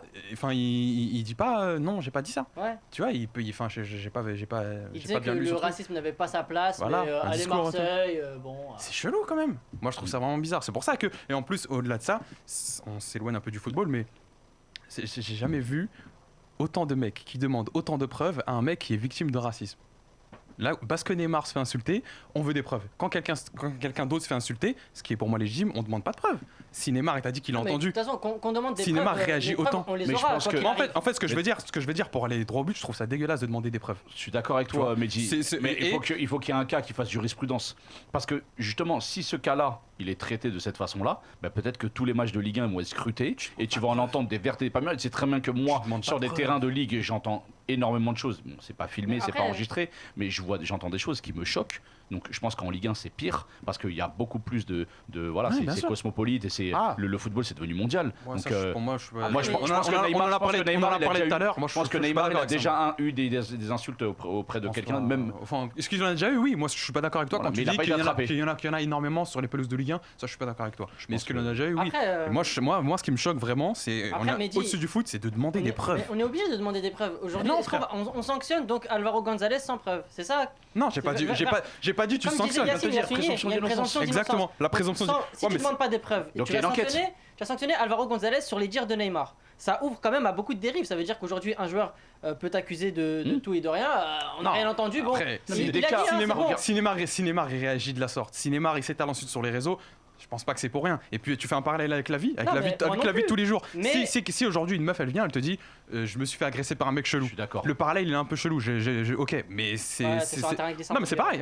Je suis sur un terrain glissant, je sais, mais t'inquiète, je vais pas glisser. C'est pareil. Si une meuf elle te dit je me suis fait agresser ou je me suis fait harceler, tu vas pas lui dire ramène des preuves. C'est archi déplacé. C'est comme ça que ça fonctionne. Mais non, je suis désolé, mais tu vas la justice. Mais non, j'ai pas dit que tu vas la croire. J'ai pas dit que tu vas la croire. T'es dans un juste milieu. Je t'ai pas dit crois-la direct et condamne le mec. Je t'ai juste dit demande pas de preuves. C'est dégueulasse. Je suis très étonné de ce que tu dis parce que, admettons, reprends ton exemple d'une meuf qui se fait agresser ou harceler par quelqu'un. elle peut l'accuser gratuitement si t'as pas de preuves. Comment tu peux aller dire à quelqu'un, bah écoute, tu vas aller en prison, tu vas prendre cette amende, alors que c'est pour on ça a rien contre toi. c'est pour ça que je souligne, c'est pour ça que je souligne et surligne, il faut être dans un juste milieu. Je t'ai pas dit tu prends le mec et tu le mets sur le pilori, ça y est, c'est fini pour lui. On en fait quoi? On lui dit en fonction de ta tête, t'as une tête de coupable, allez, cachot. Encore une fois, pour aller encore une fois un peu plus droit au but, pour moi la LFP elle ouvre une enquête, point barre à la ligne. Voilà, donc ça demande des preuves. Mais on en revient à voilà, non mais qui est une enquête, mais que l'opinion publique en masse à ce point-là. Je comprends pas là, je suis désolé. Mais oui, mais tu demandes des preuves, mais à la LFP tu les ramènes, tu vois, devant une vraie enquête, devant un vrai truc, tu vois. Mais que l'opinion publique en masse à ce point-là demande des preuves à Neymar, ramène-moi des preuves comme quoi qui t'a bien insulté. Personnellement, sur une affaire de pas de racisme, de discrimination sur un plan plus général, moi c'est la première fois que je vois ça et ça m'embête un peu. Ok, et si admettons que ce soit avéré que Neymar ait menti et que à la caméra, on voit avec une lecture labiale, on voit pas. Il faut sanctionner comment? Sur quoi? Je sais pas. Sur mensonge, calomnie. T'as fait tout un sga comme ça devant tout le monde. Bien sûr. Et c'est pour ça que je ressouligne, c'est le juste milieu. En fait, je t'ai pas dit de condamner Alvaro d'office. Je t'ai dit mener l'enquête bien comme il faut, ramener les images à la LFP. S'il est coupable, il va prendre cher et franchement. Voilà. Et si Neymar a menti, mais son image c'est dégueulasse, c'est ce qu'il a fait. Après, il y a des premières images qui sont sorties où on voyait Neymar dire sur le terrain no racisme. Donc bon, a priori. Mais dès la première mi-temps, il l'a dit. Voilà, il a évoqué le sujet. Ça n'a pas été suivi. Dès à la mi-temps, à la 37e minute, t'as revu le match, tu l'as dit. À la mi-temps, il va voir l'arbitre, il parle de racisme. Tout à fait. Après, une fois qu'il se prend son carton rouge, encore il le répète. On fait quoi? C'est ce que je te dis. Maintenant, à partir de maintenant, parce que bon, il évoquait déjà sur le terrain. Ce genre de cas, ça arrive. Tu demandes, tu vas voir tes coéquipiers. Tu dis, vas-y, on sort, on arrête le match. Ouais, mais ça, c'est ce que Eto'o a dit. Il a raison. Mais là, malheureusement, oui, je sais, bien sûr, c'est la vérité. Je suis d'accord avec ça. Ça n'a pas pris cette ampleur, malheureusement.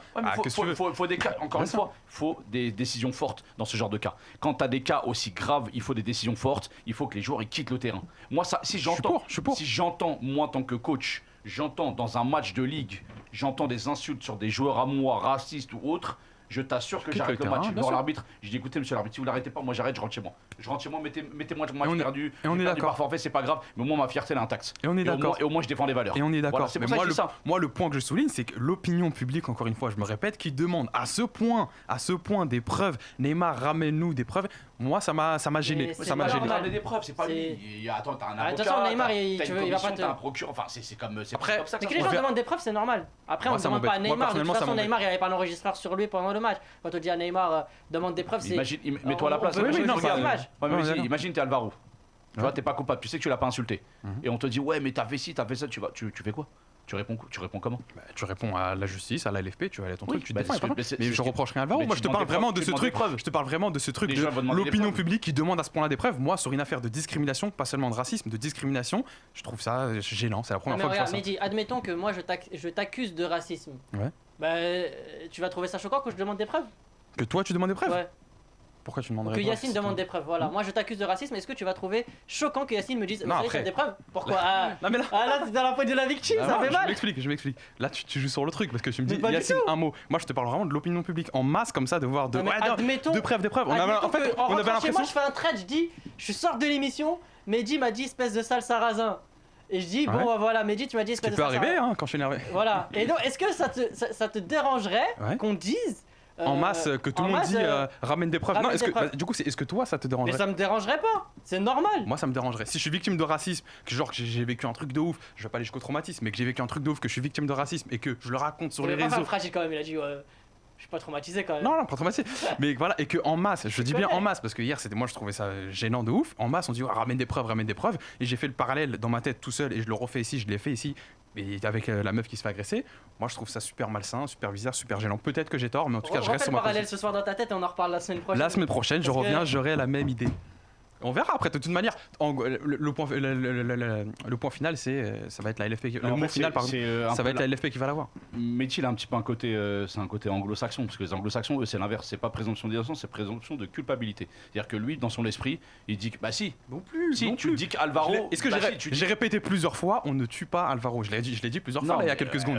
Je suis dans un juste milieu. Mais bon, demande des preuves à Neymar. Je suis dans un juste milieu. Je dis juste que demander à. En fait, en gros, laissez la LFP faire son enquête. Dans un monde comme ça, raconter des histoires, il y en a plein des histoires. Neymar, on n'a jamais menti sur lui. Voilà. Dans l'histoire de viol. Exactement. On a demandé des preuves, non? Mais Au c'est final, il y a des vidéos qui la sortent. justice a fait son travail, il y a une enquête, Ah, c'est mais autre attends, chose. mais Là, c'est exactement la même chose. C'est la même Attends, chose. Mehdi, non, c'est la même chose. Là, Mehdi, t'as vu, je viens de te prouver par A plus B que. Et on va tu vois, avancer dans le débat parce que Mehdi il veut pas comprendre. On t'expliquera autour d'un bon café tout à l'heure parce que là, tu nous fais perdre du temps. mon cher. Expliquez-moi, il y a pas de Attention, problème. je veux dire, c'est un Il faut- sujet trop sensible. Il faut qu'on avance. Il n'y a pas de souci, Yacine. Saïd. je te Et, respecte. tu sais quoi, on a tellement perdu de temps que vas-y, on passe à l'autre sujet là. C'est bon, moi je voulais qu'on parle encore du PSG, mais ça suffit, c'est bon, on a fait 1 heure là sur le PSG. On va parler des heures. Tu m'as Dommage, gavé Mehmet, il comme, était pas là. Mehmet, comme on dit. pourquoi t'es pas là? Voilà, petit message passé Ouais, à Mehmet. juste 10 secondes. Hein. Franchement, j'ai trouvé Di Maria catastrophique sur ce match-là. Et pourtant, Dieu sait que c'est un joueur que j'aime beaucoup, qui est Normal. toujours là dans les grands matchs. Et là, je l'ai trouvé vraiment à la ramasse. Je parle même pas de physiquement, je parle dans les physiquement intentions. Je l'ai. Physiquement, 2-3 fois, et Non, tu mais vois, y a pas il est que- pas y a sur pas ses que cannes, il ça. arrivait à peine à accélérer. Et c'est normal de toute 3 manière. semaines sans football, on dirait Comment que tu perds tout ton football. Arrête, Mehdi. 3 semaines sans football, tu perds Bah, tout ton demande-toi football. à tes gosses de pas s'entraîner pendant 3 semaines. Après, Arrête, après ils sont- regarde ils ce que sont pas physiquement ils vont entraînés te pendant faire. le confinement, ils sont revenus en Ligue des Champions. Arrête, sérieux. Arrête, Tu me dis ça. On en discute Ouais. la prochaine fois si ça vous dérange. Non, pas mais il trop n'y a pas de souci. Je sais C'était pas, juste un petit je- mot. C'est un petit mot sur Di Maria, je voulais le dire. j'essaie Parce que... de- voilà. Mais c'est un joueur que j'aime beaucoup, donc c'est pour ça que je me permets de dire Pas ça. de problème, Voilà. pas de problème. Si Mais je suis Pour moi, objectif. si tu t'entraînes pas, tu Merci réponds de pas t'être présent. permis, Yacine. On passe à la première ligue. Qui sera la surprise de première ligue cette saison? Alors, je vous ai fait 2 suggestions avec Leeds Everton. Est-ce que déjà vous voyez un autre club qui peut s'inviter dans la danse? Pareil. Peut-être Arsenal? Pareil, exactement. Arsenal, bah vas-y. Pour moi, c'est Arsenal. J'avais mis Arsenal, je l'ai enlevé à la fin. Je me suis dit, je vais mettre que 2 suggestions et je vais vous laisser le choix aussi à vous Déjà, d'ajouter quand votre tu père mets, l'édifice. quand tu mets Leeds et Everton, je suis totalement d'accord, mais je les vois pas non plus se mêler à la danse du Big Four. Même Everton. Ouais, même Everton, je les vois pas se mêler à la danse du Big Four sur le long terme. Maintenant, on parle pense- plus de Big Six. Ouais, mais moi je reste sur Big Four. Parce que Ok, moi je vois. écoute, bref, Non, mais je t'explique pas de pourquoi. Je problème. t'explique Non, pourquoi. C'est 4 équipes pour moi- qualifiées en Ligue des Champions. Voilà, et de plus, et en plus, parce que pour moi, Arsenal peut se mêler cette année au Big Four. Je sais, ça peut paraître un peu fou, mais ils peuvent se mêler. Ils ont évidemment pas de Coupe d'Europe. C'est quoi le Big Four du coup pour toi? De cette année, qu'est-ce qu'il y aura cette Non, année non, le classement des 4 premiers, je les connais, mais pour toi, dans ton esprit, Non, Big mais quand Four, tu c'est dis qui de cette année à venir. Genre à la c'est fin de ça la saison? Oui, c'est Oui, ça. par exemple, si tu Je sais pas partais sur exactement. un Big Four. Ah, je sais pas exactement, hypothétique. et même je te dis pas qu'Arsenal va y être, hein, je te dis juste qu'ils vont plus se mêler à la Ils vont se bataille. bagarrer pour. Voilà, là pour moi, ils sont vraiment dedans. Arteta a vraiment ramené quelque chose qui manquait énormément à Arsenal. C'est la confiance et c'est vrai aussi évidemment en premier lieu des idées de jeu. Aujourd'hui, tu as plus de confiance avec par exemple un Aubameyang qui accepte de prolonger. C'est aussi intéressant parce qu'il y a quelques mois, tout le monde se disait qu'il allait partir et enfin qui croyait plus du tout au projet. La Casette, pareil, qui affirme son envie de rester et de s'imposer. Et le recrutement de Gabriel, tout de suite décisif, il marque contre Fulham. Willian, intéressant. Willian, tout aussi intéressant, qui amène son expérience et qui même son premier match. et qui même sur le terrain, enfin c'est pas que une aura, tu vois, c'est pas que Willian son nom, sur le terrain aussi il a porté, il met en concurrence Pépé qui devra redoubler d'efforts pour venir reprendre sa place et le facteur X pour moi finalement ça reste Arteta. Donc je les vois totalement se mêler à cette bataille du Big Four et retrouver même la Ligue des Champions, je l'espère pour eux. Une autre suggestion, Yacine Ouais, j'étais j'avais, parti sur Arsenal. Non, j'étais parti sur Brighton. Brighton, Vraiment, bah, écoute, en plus parce Brighton que- joue Ah ouais, aujourd'hui, là, dans 2 minutes, qui joue Chelsea. contre Chelsea. Non, c'est vraiment. Alors, de ce qu'ils ont fait l'année dernière, hein, chaque fois dans les gros matchs, ils ont été présents. J'aime beaucoup leur coach, Graham Potter, qui apporte vraiment des idées ultra offensives et avec une équipe jeune, rafraîchissante. J'aime beaucoup ce qu'il fait. Notamment avec un Neil Maupay pour les amateurs de foot français. Notre petit Francis. Qui effectivement est un titulaire indiscutable dans ce club. Et je trouve vraiment que c'est l'équipe qui a essayé de reproduire un certain style de jeu assez alléchant l'année dernière et dans les matchs contre les Big Four ou Big Six, ils ont toujours été performants. Donc je les vois bien, pas forcément dans un Big Four bien évidemment, Ouais, bien mais sûr. je les vois dans un top 8 cette année. Top 8. Mm. Ok, bon, on va se concentrer sur les 2 suggestions que je vous ai données. Everton s'est détaché des Spurs de Mourinho 1-0, tandis que Leeds, au terme d'un match intense, s'est incliné 4-3 face à Liverpool. Bielsa et ses hommes ont marqué par leur intronisation en PL cette saison. On va commencer d'abord par Everton, et notamment son milieu de terrain, Doucouré, James, Allan et André Gomes notamment. Est-ce que Everton s'est construit un milieu top européen? Franchement, Il y a des bons noms quand même. franchement Everton Quel c'est triangle. la classe. Hein. Ils les ont recrutés à quelques jours d'intervalle. Hein, Et pas très les cher, en trois plus, vu et- la qualité des joueurs. D'après ce que j'ai vu, Rames c'est gratuit, parce que du coup ils ont réussi à négocier une prime pour la revente, un pourcentage en tout cas à la revente. Ah, il n'y a pas eu d'indemnité pour le Non, il Real n'y a pas eu de. Ah, ok, j'ai d'indemnité, pas vu. ouais. À la Ils ont base, on réussi parlait à- de 25 millions, mais il Ouais. semble qu'ils les ont même pas payés. Donc, Parce que le Real voulait vraiment dégraisser. Et parce qu'Ancelotti et James se voulaient vraiment tous les deux. Parce que... Ouais, franchement, la connexion, vraiment, entre jouer au Real, après le Bayern ensemble, et là, Everton, c'est que vraiment. Et il récupère son milieu de Naples avec son premier match et le premier match de James. Franchement, je l'ai vu hier. Tu retrouves du James. Waouh, son pied gauche, il est incroyable, son gelon, il est exceptionnel. Là, voilà, ça me fait plaisir de le revoir à ce niveau-là, parce que c'est le genre de joueur qui peut se perdre s'il n'a pas la confiance du coach, et en l'occurrence avec Zidane, il ne l'avait pas. Mais franchement, c'est quelque chose de milieu de terrain. Et même André Gomes, que j'ai beaucoup critiqué moi à l'époque, du côté du Barça, exactement. Qui n'était pas à l'aise, mais même quand il était revenu à Everton. Il était devenu très très bon. Déjà depuis la saison dernière. Toi, t'as parlé d'Arteta tout à l'heure, mais quand t'as un vrai coach, Ancelotti, c'est la crème. Je comprends même pas comment il a Everton. C'est un coach qui mérite un top 5 mondial. Enfin, pour moi, c'est un excellent entraîneur qui a un CV long comme le bras, qui a formé Zidane. Je pense que Zidane a autant de réussite aussi grâce à ça. Et voilà, mentalité italienne. Everton a quand même beaucoup d'ambition pour s'inviter dans la cour des grands. Tout à fait. En 5 ans, ils ont mis 600 millions d'euros d'investissement et ça commence à se voir. Ça commence. Moi, j'attends de voir avec grande impatience leur attaque aussi, parce qu'on parle du milieu de terrain, mais leur attaque, Richarlison et Calvert-Lewin. Et Keane. Franchement. Moise Keane aussi. Ouais, Moise Keane, je compte pas trop sur lui pour l'instant. J'ai vraiment. Je suis plus sur les 3 joueurs offensifs intéressants avec un très bon potentiel. Meskin, c'est plus sur le banc, il rentre et c'est du complément. Mais après, Richarlison hier, je l'ai trouvé un peu. Il a la tête dans le guidon. La tête dans le guidon. Mais après, c'est qu'un match. Tout ce qu'il provoque, c'est incroyable. Il provoque énormément. Il fait penser à Lucas, exactement. Après, au moins vif, moins rapide, c'est pas le même type de joueur, mais sur la façon de jouer. Dans les intentions. Dans les intentions. Il avait un peu la tête sur le guidon, mais évidemment, beaucoup de provocations. Et c'est Calvert-Lewin hier qui marque. Très intéressant aussi sur le plan d'attaque. Doucouré, j'ai beaucoup aimé.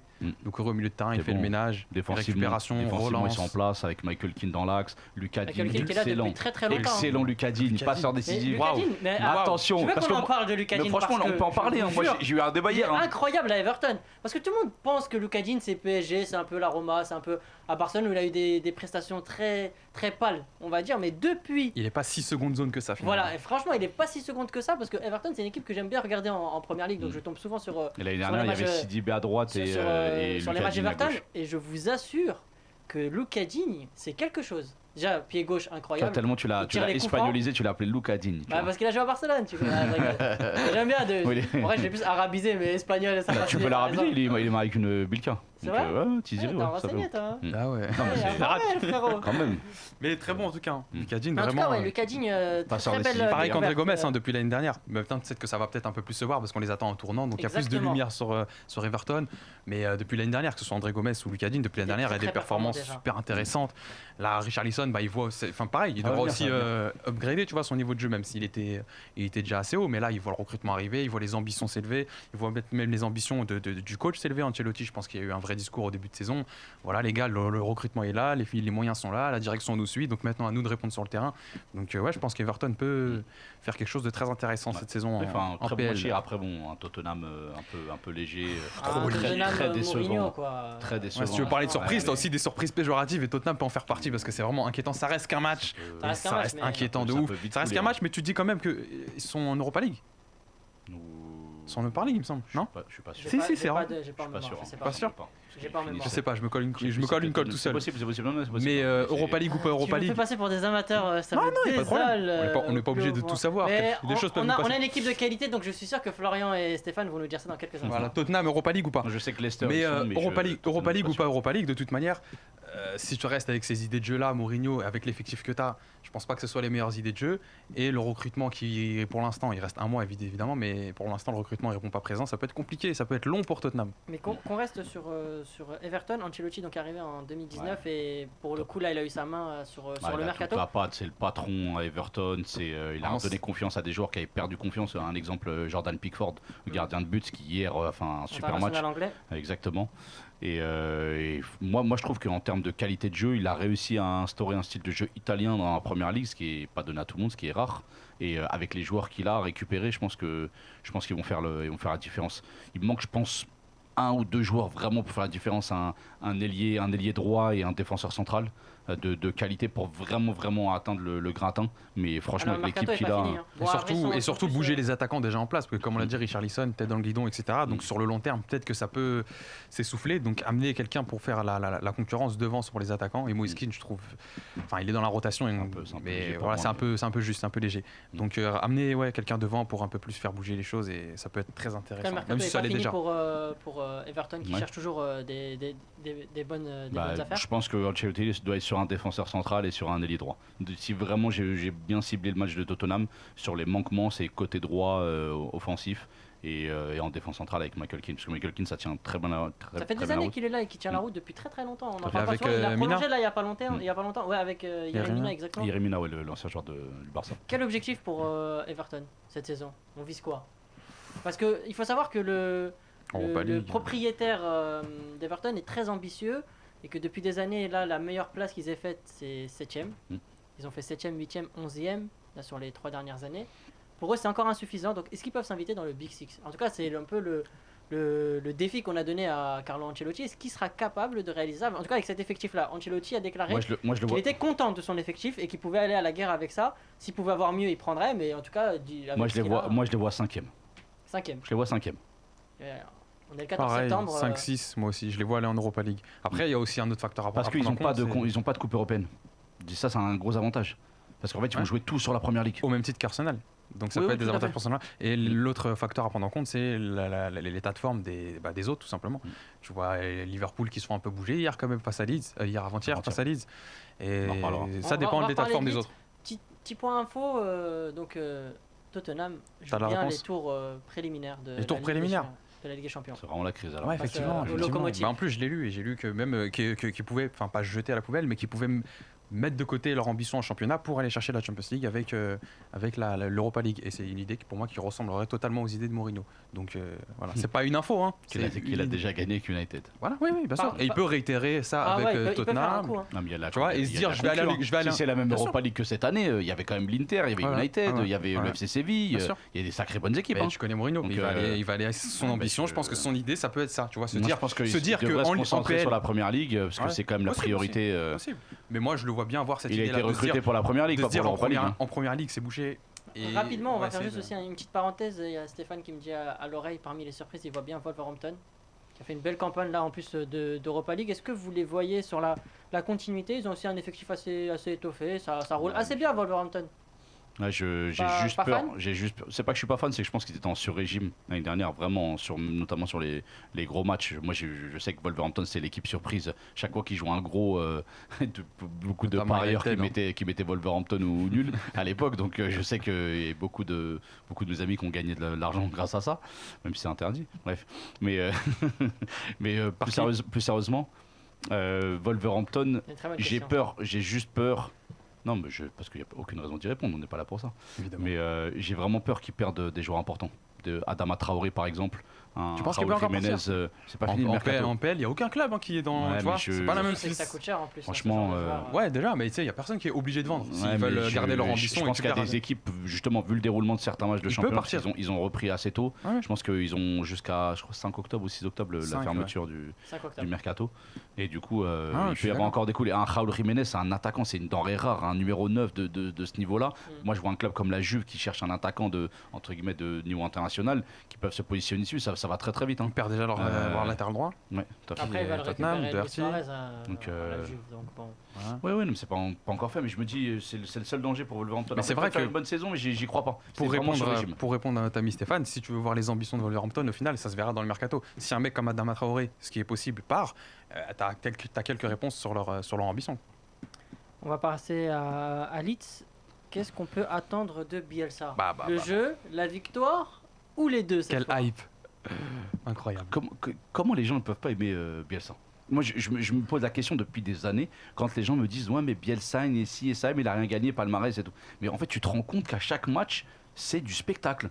On parle d'un mec, c'est un crack en termes de coaching, en termes de connaissance du football. C'est même pas moi qui l'a dit, c'est les plus grands coachs actuels, des Guardiola. Et il y a pas longtemps, j'ai vu la conférence de Jürgen Klopp avant le match contre Leeds, et il disait j'ai jamais vu un mec qui travaille autant sur le football et qui, en termes de quantité et de connaissances, a autant de connaissances. C'est pas moi qui l'ai dit, c'est Klopp qui a gagné qui a une référence. Mais même pour l'anecdote, quand il a passé son entretien entre guillemets d'embauche à Leeds, il était capable de donner le système de jeu de toutes les équipes du championnat et de dire combien de fois ils ont joué en 4-3-3, combien de fois ils ont joué en 4-4-2, combien de fois ils ont joué en 4-5-1, de toutes les équipes. Mais c'est incroyable. C'est pas un crack, c'est quoi?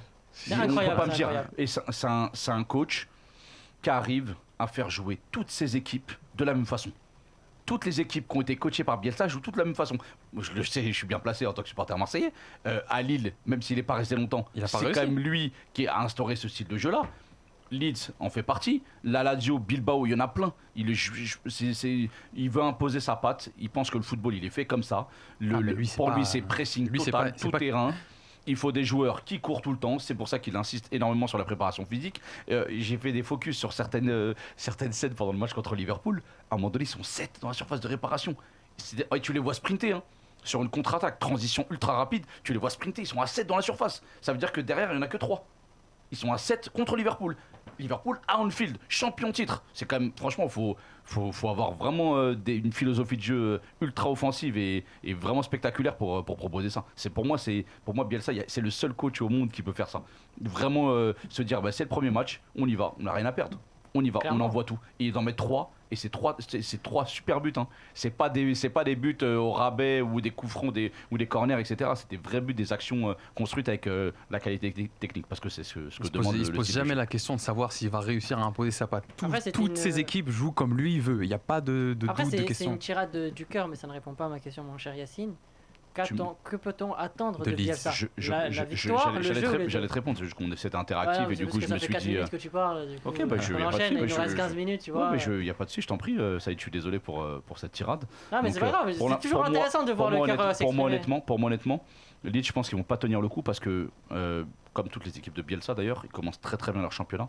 Ils font 6 bons mois et après, comme ça demande énormément physiquement, énormément Bielsa mentalement. ne fait pas un énorme turnover avec ses joueurs. Exactement. Et je pense qu'il y a beaucoup de joueurs sur le match contre Liverpool. Il y avait que 3 joueurs qui avaient déjà joué en Première Ligue. Sinon les 8 autres, il y en avait aucun qui avait connu au moins ces joueurs-là. Donc c'est très peu d'expérience. Un recrutement. Je sais pas, ça serait mentir de dire que je suis la Championship. J'ai vu quelques matchs. Il y a toujours eu cette même idée de jeu, cette même philosophie de jeu. Toujours. Mais est-ce que sur le long terme, l'année dernière, ils ont fait ça sur toute la saison? L'année dernière, c'est qu'il y a eu le break par rapport au confinement. Ouais, mais est-ce que depuis le début de saison, est-ce que ça assume sur le long terme? Jusqu'à fin janvier, c'était incroyable. Ils étaient au-dessus, largement en tête. Ils avaient, je crois, au moins une dizaine de points d'avance. Dans les chiffres, je te parle vraiment sur le terme. Est-ce que les joueurs assument vraiment sur le plan physique? C'était au-dessus.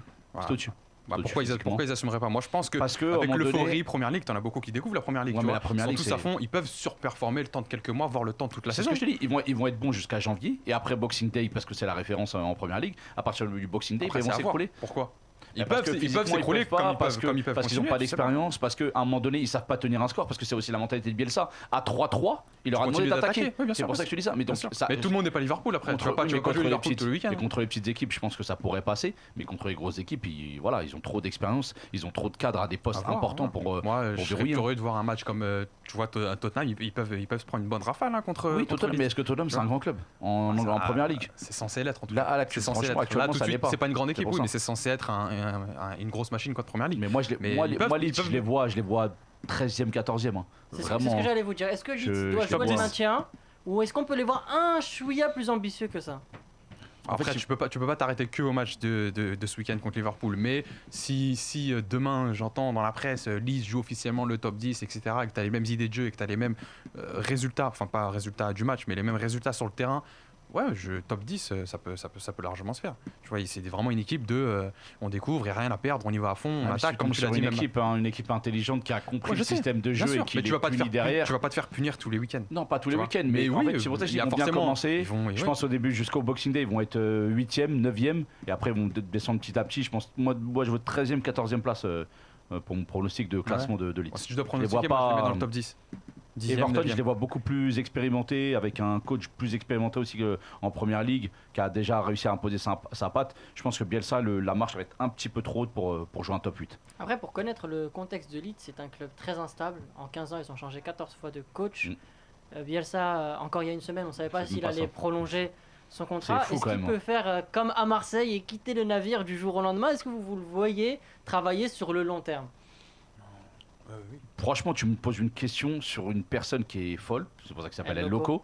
Donc je ne sais Ah, pas, vous savez pourquoi on l'appelle El je Loco suis pas psychiatre. Et pourquoi on l'appelle les locaux? Ouais. Tu Voilà. sais pas? Petit point culture, c'est quand il était entraîneur en Argentine, il y avait les Barras Newell's. Bravas, exactement, les Barras Bravas, qui étaient venus devant chez lui après un match pour voilà, lui demander de s'expliquer. Il est sorti ce notamment pétard. aussi l'agresser. Il est sorti avec une grenade et il leur a dit cassez-vous de chez moi ou je la dégoupille. Et depuis ce jour-là, on l'appelle El Loco. Ah bah il mérite Voilà bien pour son le nom, petit point culture. Mais après, il y a une autre C'était tout pour moi. Donc ça se trouve dans sa glacière, il y a peut-être. C'est possible, un jour il part en live. Il y a une banderole un jour qui sort et une grenade qui sort avec. Mais pour revenir sur cette question, il y a aussi la différence entre la Championship et la Première Ligue. Tu vois, quel est le championnat le plus Franchement, intense c'est dur la Championship. Hein. où, Attention, c'est très très dur. T'as hein. beaucoup de blocs aussi, il me semble, non? T'as beaucoup de blocs, tu vois, ça veut dire sur le plan C'est pas tactique, facile, hein. ton cerveau il Peut-être la il D2 se la coule de feu. plus, C'est la peut-être plus relevée d'Europe. Largement. Déjà, Oui. ils sont 24. Ils sont je crois. 24, ouais. Mais ce que je veux dire par là, c'est que la marche tout raflé en 46 matchs quand même, ouais. en Championship, pour Bielsa, c'est peut-être, je pense, hein, je sais pas, c'est peut-être plus dur de tout rafler en Championship que de faire top 10 en Première Ligue. Tu vois ce que je veux dire? L'intensité que va mettre Bielsa sur le terrain, ça peut étonner beaucoup de jeux d'équipe en Première Ligue, tu vois. Moi, il y a deux joueurs aussi à Leeds qui ont retenu mon attention. Phillips. Exactement. Je te connais. Je n'ai même pas besoin de Attends, regarder tes on feuilles. va voir le deuxième si tu vas le trouver. Calvin Phillips, à suivre ou pas? Est-ce que Alors, il comme est tu t'es bien récemment renseigné. international anglais? Exactement. Une qualité de passe exceptionnelle. incroyable, hein. Franchement, quand il envoie sur Harrison sur le premier but de Leeds, je me dis mais c'est pas possible, c'est rare d'avoir un gelon comme ça. Ça me rappelle, je dis bien toute proportion gardée, hein, ça me rappelle le gelon de Steven Gerrard. Vraiment dans la façon dont il prend le ballon, dans le fait que le ballon flotte un petit peu et qu'il arrive vraiment dans la bonne zone à chaque fois. C'est très très bien dosé, c'est limite millimétré. Et c'est un joueur qui règne au milieu de terrain. Et en face, il y avait pas c'était pas des petits, hein, Liverpool. Hein. Clairement. T'avais des Fabinho, Wijnaldum, attention. Enfin, on parle de. En fait, en face, c'est quand même Liverpool. Ça aurait été une autre équipe, j'aurais minimisé l'exploit. Mais pour moi, mettre 3 buts à Liverpool à Anfield, pour moi, c'est un exploit. Et Phillips est bien sûr a une part prépondérante dans ce style de jeu-là. Et au milieu de terrain, franchement, je l'ai vu régner comme un Verratti de la belle époque. Hein. Franchement, vraiment, vraiment top niveau. Je vous donne une autre anecdote sur Phillips. Je veux bien. Ça vous dérange pas, une petite Je anecdote? connais beaucoup moins en plus.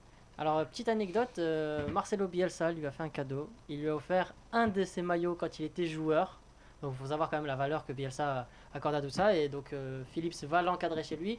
Et en échange, Phillips va lui donner son premier maillot de la sélection anglaise pour le remercier de l'avoir aidé à progresser ainsi. Voilà, c'était tout pour moi. Je ferai souvent des petites incursions une comme belle ça. histoire- une belle histoire d'amour, hein. mais ce Beaucoup. genre d'histoire, ça rentre aussi en Mais compte ça dans rentre- qu'est-ce que Leeds peut faire cette saison. Tu vois, ça veut dire Ah, il y mais a même, vraiment un c'est- groupe autour de Bielsa. C'est pas on applique ce que tu dis, merci, au revoir. Mais en plus, On applique ce que tu dis et il y a un ces vrai. histoires d'amour, elles sont importantes. Parce qu'en plus, là, il y a pas longtemps, Barada a fait une sortie en disant que il s'entendait pas Qui du tout avec Bielsa. Ouais. Barada, tu te souviens de Barada? Abdelaziz. Bien sûr, je connais très bien. Voyons. Oui, c'est un international marocain. Comment il fait donc, des sorties encore lui Oui, il disait que voilà, il croisait Bielsa dans l'ascenseur et qu'il disait même pas bonjour et qu'il en a pas gardé un très bon souvenir. Non, mais c'est pas, enfin, on lui en veut pas parce que Ouais, putain. vu la c'est- carrière. Après, c'était un très bon joueur malheureusement qui s'est perdu, mais on n'est pas là pour discuter de son cas. Dernière petite anecdote, mais c'est pas vraiment une story. Sur qui? Sur Phillips ou sur le Non, deuxième joueur? non, Bielsa, là, juste Ouais. Bielsa a essayé de rapatrier Payet avant qu'il prolonge à l'OM. Enfin, rapatrier, a essayé de le faire revenir en première ligue. C'est plus, aurait pu être beau. c'est plus le même Payet qu'avant. Je sais pas s'il Ça aurait peut pu être courir. beau, je pense. Hein. Ouais, Tu vois. je pense qu'il aurait pas eu aussi la même aisance qu'à Marseille physiquement. Je veux dire, Payet Oui. Oui, exactement ce que je veux dire. Je sais pas s'il aurait pu assumer là Ah. encore le rythme première ligue. Enfin après, tu vois, préparation Pourquoi physique, pas. il se remet vite au niveau. Hein. C'est Ça peut-être aurait pour ça été qu'il a possible. refusé aussi. Hein. On sait pas. Je dis ça comme ça. Mm. Quel est le deuxième joueur que. Moi, je te vois bien parler de Bamford, l'attaquant. Ça aurait pu. C'est vrai Harrison. qu'il a marqué. Non, Non, Elder Costa. non, Ilan Meslier, le Ouais. gardien de but. exactement. Ouais, ancien Lorientais. C'est un Océan Ancien Lorientais, Lorientais. ouais. En fait, il était Tout à fait. prêté par Lorient donc la saison dernière. Et en cas de champion, enfin si Leeds finissait champion, il y avait une clause automatique à 6 ou 7 millions, je ne sais plus exactement, donc, qui a été levée. Je pense que même si Leeds n'avait pas été champion, il comptait déjà lever la clause. Un gardien français très prometteur. Qu'est-ce que toi tu en... J'aime beaucoup. Il y a un côté... dans le physique, hein, il a un petit côté Jérémy Janot, un peu fou, il a des super bons appuis, c'est un chat. C'est pas un gros gabarit. Chercher. Ouais, il est vraiment petit, c'est un Anthony Lopez, un peu ce style-là. Son gabarit, son âge, il est à l'étranger. Franchement, lourd de s'imposer. Si vraiment il arrive à s'imposer, pourtant la première ligue en termes de contact et de duel. Titulaire depuis la saison dernière, non? Oui, tout à fait. Il s'est déjà imposé, non? C'est incroyable quand même. C'est pas encore le. Voilà, il y a un autre gardien derrière, Kiko Casilla, qui était. Exactement, tout à fait. Donc du coup, il est en concurrence avec lui. Et puis Bielsa, on a... Et pourtant, en plus, Casillas était parti pour être titulaire quand il est parti à Leeds, parce qu'il en avait marre d'être numéro 2 du Real. C'était pour ça qu'il était parti à la base, et là, il se fait prendre par un jeune de 21 ans. Un minot de chez nous. C'est ça. Incroyable. C'est peut-être la relève pour l'équipe de France. Il nous reste 5 minutes, donc je pense qu'on n'aura pas le temps de faire le programme Léo Messi. Je préfère accorder ce temps au Fergie Time. Et sache qu'on m'a soufflé dans l'oreille que ton petit protégé vient de marquer ce soir. C'est pas possible. Il joue un amical. Crac na crac, comme on dit chez moi. Qu'est-ce que tu es fort. Et qu'est-ce que tu es fort. C'est un match de Coupe d'Allemagne. Vraiment. La Coupe d'Allemagne. Vraiment, qu'est-ce qu'il est bon ce petit. Donc tu as vraiment choisi le très bon soir. Franchement. Quel timing. Pour parler de lui. Ouais, après j'ai pas fait exprès, j'ai envoyé un texto pour voir. Tu lui as dit Marc Prévost. Ouais, je veux dire, je vais parler de toi un petit peu. On va pousser un peu la promo. Je vais faire plaisir à tout le monde. Voilà. Bon, allez, en quelques mots, tu nous le présentes, son nom, son âge, ses qualités et tout ce qui va avec. Très bien. Donc on parle d'un joueur qui a 17 ans, qui vient d'avoir 17 ans, qui s'appelle Jude Bellingham, qui vient de signer, comme la photo l'indique, au Borussia Dortmund. On voit pas la photo, du coup, soit vous mettez la photo en grand écran, soit Yacine tu baisses la tête. Je peux te décaler, voilà. comme ça vous voyez. C'est bon, on va croire que je veux lui faire un bisou, que je veux faire quelque chose. Bref. Donc, Yacine, tu as une sexualité fragile, je suis désolé de te dire ça. C'est vrai? Ah, tu commences? Ok. Donc Jude Bellingham, 17 ans, qui vient de signer au Borussia Dortmund, qui a été formé, qui a commencé depuis tout jeune à Birmingham City, donc c'est le club de son enfance. Il y a joué de 7 à 17 ans, formé là-bas. C'est un crack dans le sens où il a battu des records de précocité. C'est le plus jeune joueur à avoir évolué du côté de Birmingham, et notamment en Championship. C'est le plus jeune buteur, puisqu'il marque sur son deuxième match. C'est le plus jeune à avoir fait le plus de matchs avec Birmingham. Il a fait 44 matchs l'année dernière pour un jeune de 16 ans. En Championship, il est pas tout seul bien évidemment parce que c'est un sport collectif, mais il les sauve de la relégation parce qu'il jouait les derniers rôles. Et pour moi c'est un fait rare, c'est tellement rare qu'il n'y a que la NBA qui le fait. On a retiré le numéro 22 exactement de Birmingham pour montrer les ans. Exactement. Donc c'est pour te dire l'impact qu'il a eu sur ce club. Si je devais le décrire, c'est un joueur qui a un mélange entre un autre jeune qu'on connaît bien, Eduardo Camavinga. Justement, c'est pour ça que je vais te définir après son poste, parce qu'il n'a pas de poste. Moi, je l'ai vu jouer milieu récupérateur, je l'ai vu jouer relayeur, je l'ai vu jouer numéro 10, je l'ai vu jouer ailier droit, je l'ai vu jouer ailier gauche, je l'ai même vu jouer sur 2 matchs numéro 9. C'est un joueur qui est capable d'évoluer à tous les postes. Bon, c'est pas Florenzi, mais en termes d'apport et en termes de polyvalence, c'est un joueur qui peut jouer à tous les postes. Ça veut dire que pour un entraîneur, c'est un bonbon. C'est un joueur qui va pouvoir rendre service à tous les postes et il est bon à tous les postes. C'est un droitier préférentiellement. Il peut jouer pied gauche, mais bon, c'est pas son pied fort. Et il est capable d'évoluer à tous les niveaux. Et en tant que milieu de terrain, il arrive à se projeter, il arrive à marquer quand même pas mal de buts. Ce soir, il est associé à Witsel au milieu de terrain. Génial, à la place d'Emre Can du coup. C'est top. Je suis vraiment content. J'espère pour lui, parce que c'est un joueur qui a vraiment la tête sur les épaules. Quand il a quitté le Birmingham, il était en pleurs. C'est ce qui est normal à son âge, mais vraiment, il était hyper ému. C'est un joueur sur lequel je compte vraiment dans le futur. Les Anglais ont déjà beaucoup de pépites. Je fais référence à Jadon Sancho par exemple, qui a un parcours qui ressemble, mais qui n'est pas exactement similaire. Mais je pense que c'est un joueur qui va devenir très très fort dans le top 10 mondial d'ici 4-5 ans, je pense. Je pense qu'il adore vraiment jouer là du coup. Je pense que ramener un jeune de 16 ans pour. Je sais que Michael Zorc, le directeur sportif, quand il l'a recruté, lui il veut en faire le taulier, le patron. Voilà, à Dortmund. Pour toi, Dortmund, c'est comme t'en as ça. eu pour son argent, 25 millions d'euros sur ce jeune 25 joueur. millions, c'est un C'est prix une somme. pour un joueur de C'est une 17 somme. ans, effectivement. Mais si je pense que Kamavinga partira, par exemple, l'année prochaine au Real de Madrid, ce sera pas pour 25, ce sera pour beaucoup plus. Donc je pense que les jeunes de maintenant, il suffit qu'ils fassent une bonne année et ils peuvent partir pour très très cher. C'est son cas et je compte sur lui pour progresser. Merci beaucoup Yacine pour ces précisions. On se retrouve la semaine prochaine avec un nouveau petit crack Ah ouais, non, à nous présenter. En tout cas, aujourd'hui, j'en ai le plein timing dans mon était magasin. très très très bon puisque notre cher ami a marqué aujourd'hui. Le match n'est toujours pas fini. Faut voir donc qui joue peut-être lundi que- prochain. Peut-être que oui, bah, on verra. Cherche Et tes Yacine bons a toujours timings. le nez creux. Il va regarder les équipes qui jouent. Il va s'adapter Je vais trouver un petit, tu vas voir. en fonction. Il est déjà l'heure de rendre l'antenne. On a passé 1h30. C'était avec grande joie qu'on s'est retrouvés. On a tellement parlé qu'on n'a pas parlé du dernier sujet. Hein. Voilà, on n'a pas parlé du dernier sujet, mais c'est un sujet qu'on peut évoquer N'importe quand. à n'importe quel moment. En fait, c'est de la faute de Mehdi. Je suis désolé, Mehdi. Hein. Mais avec ces histoires d'harcèlement sans preuve, je ne sais pas quoi, il nous a fait perdre 17 minutes de l'émission. Bon, voilà, Mehdi, on te remercie pas. Je campe sur mes positions, sachez-le. Oui, quelqu'un de têtu. Ok. Comme on dit en arabe, raso sahih. Ça, c'est pour les connaisseurs. En tout cas, on a été très content de vous retrouver. On vous retrouvera maintenant chaque semaine. On est reparti de plus belle. Pourquoi on s'appelle les prolongations? Est-ce que ça a changé? Non, ça n'a jamais changé. Nous, on veut toujours prolonger le plaisir. On est là pour ça. Exactement. Et on prolongera le plaisir la semaine prochaine avec d'autres chroniqueurs et ceux présents. À bientôt. Il n'y a pas de hasard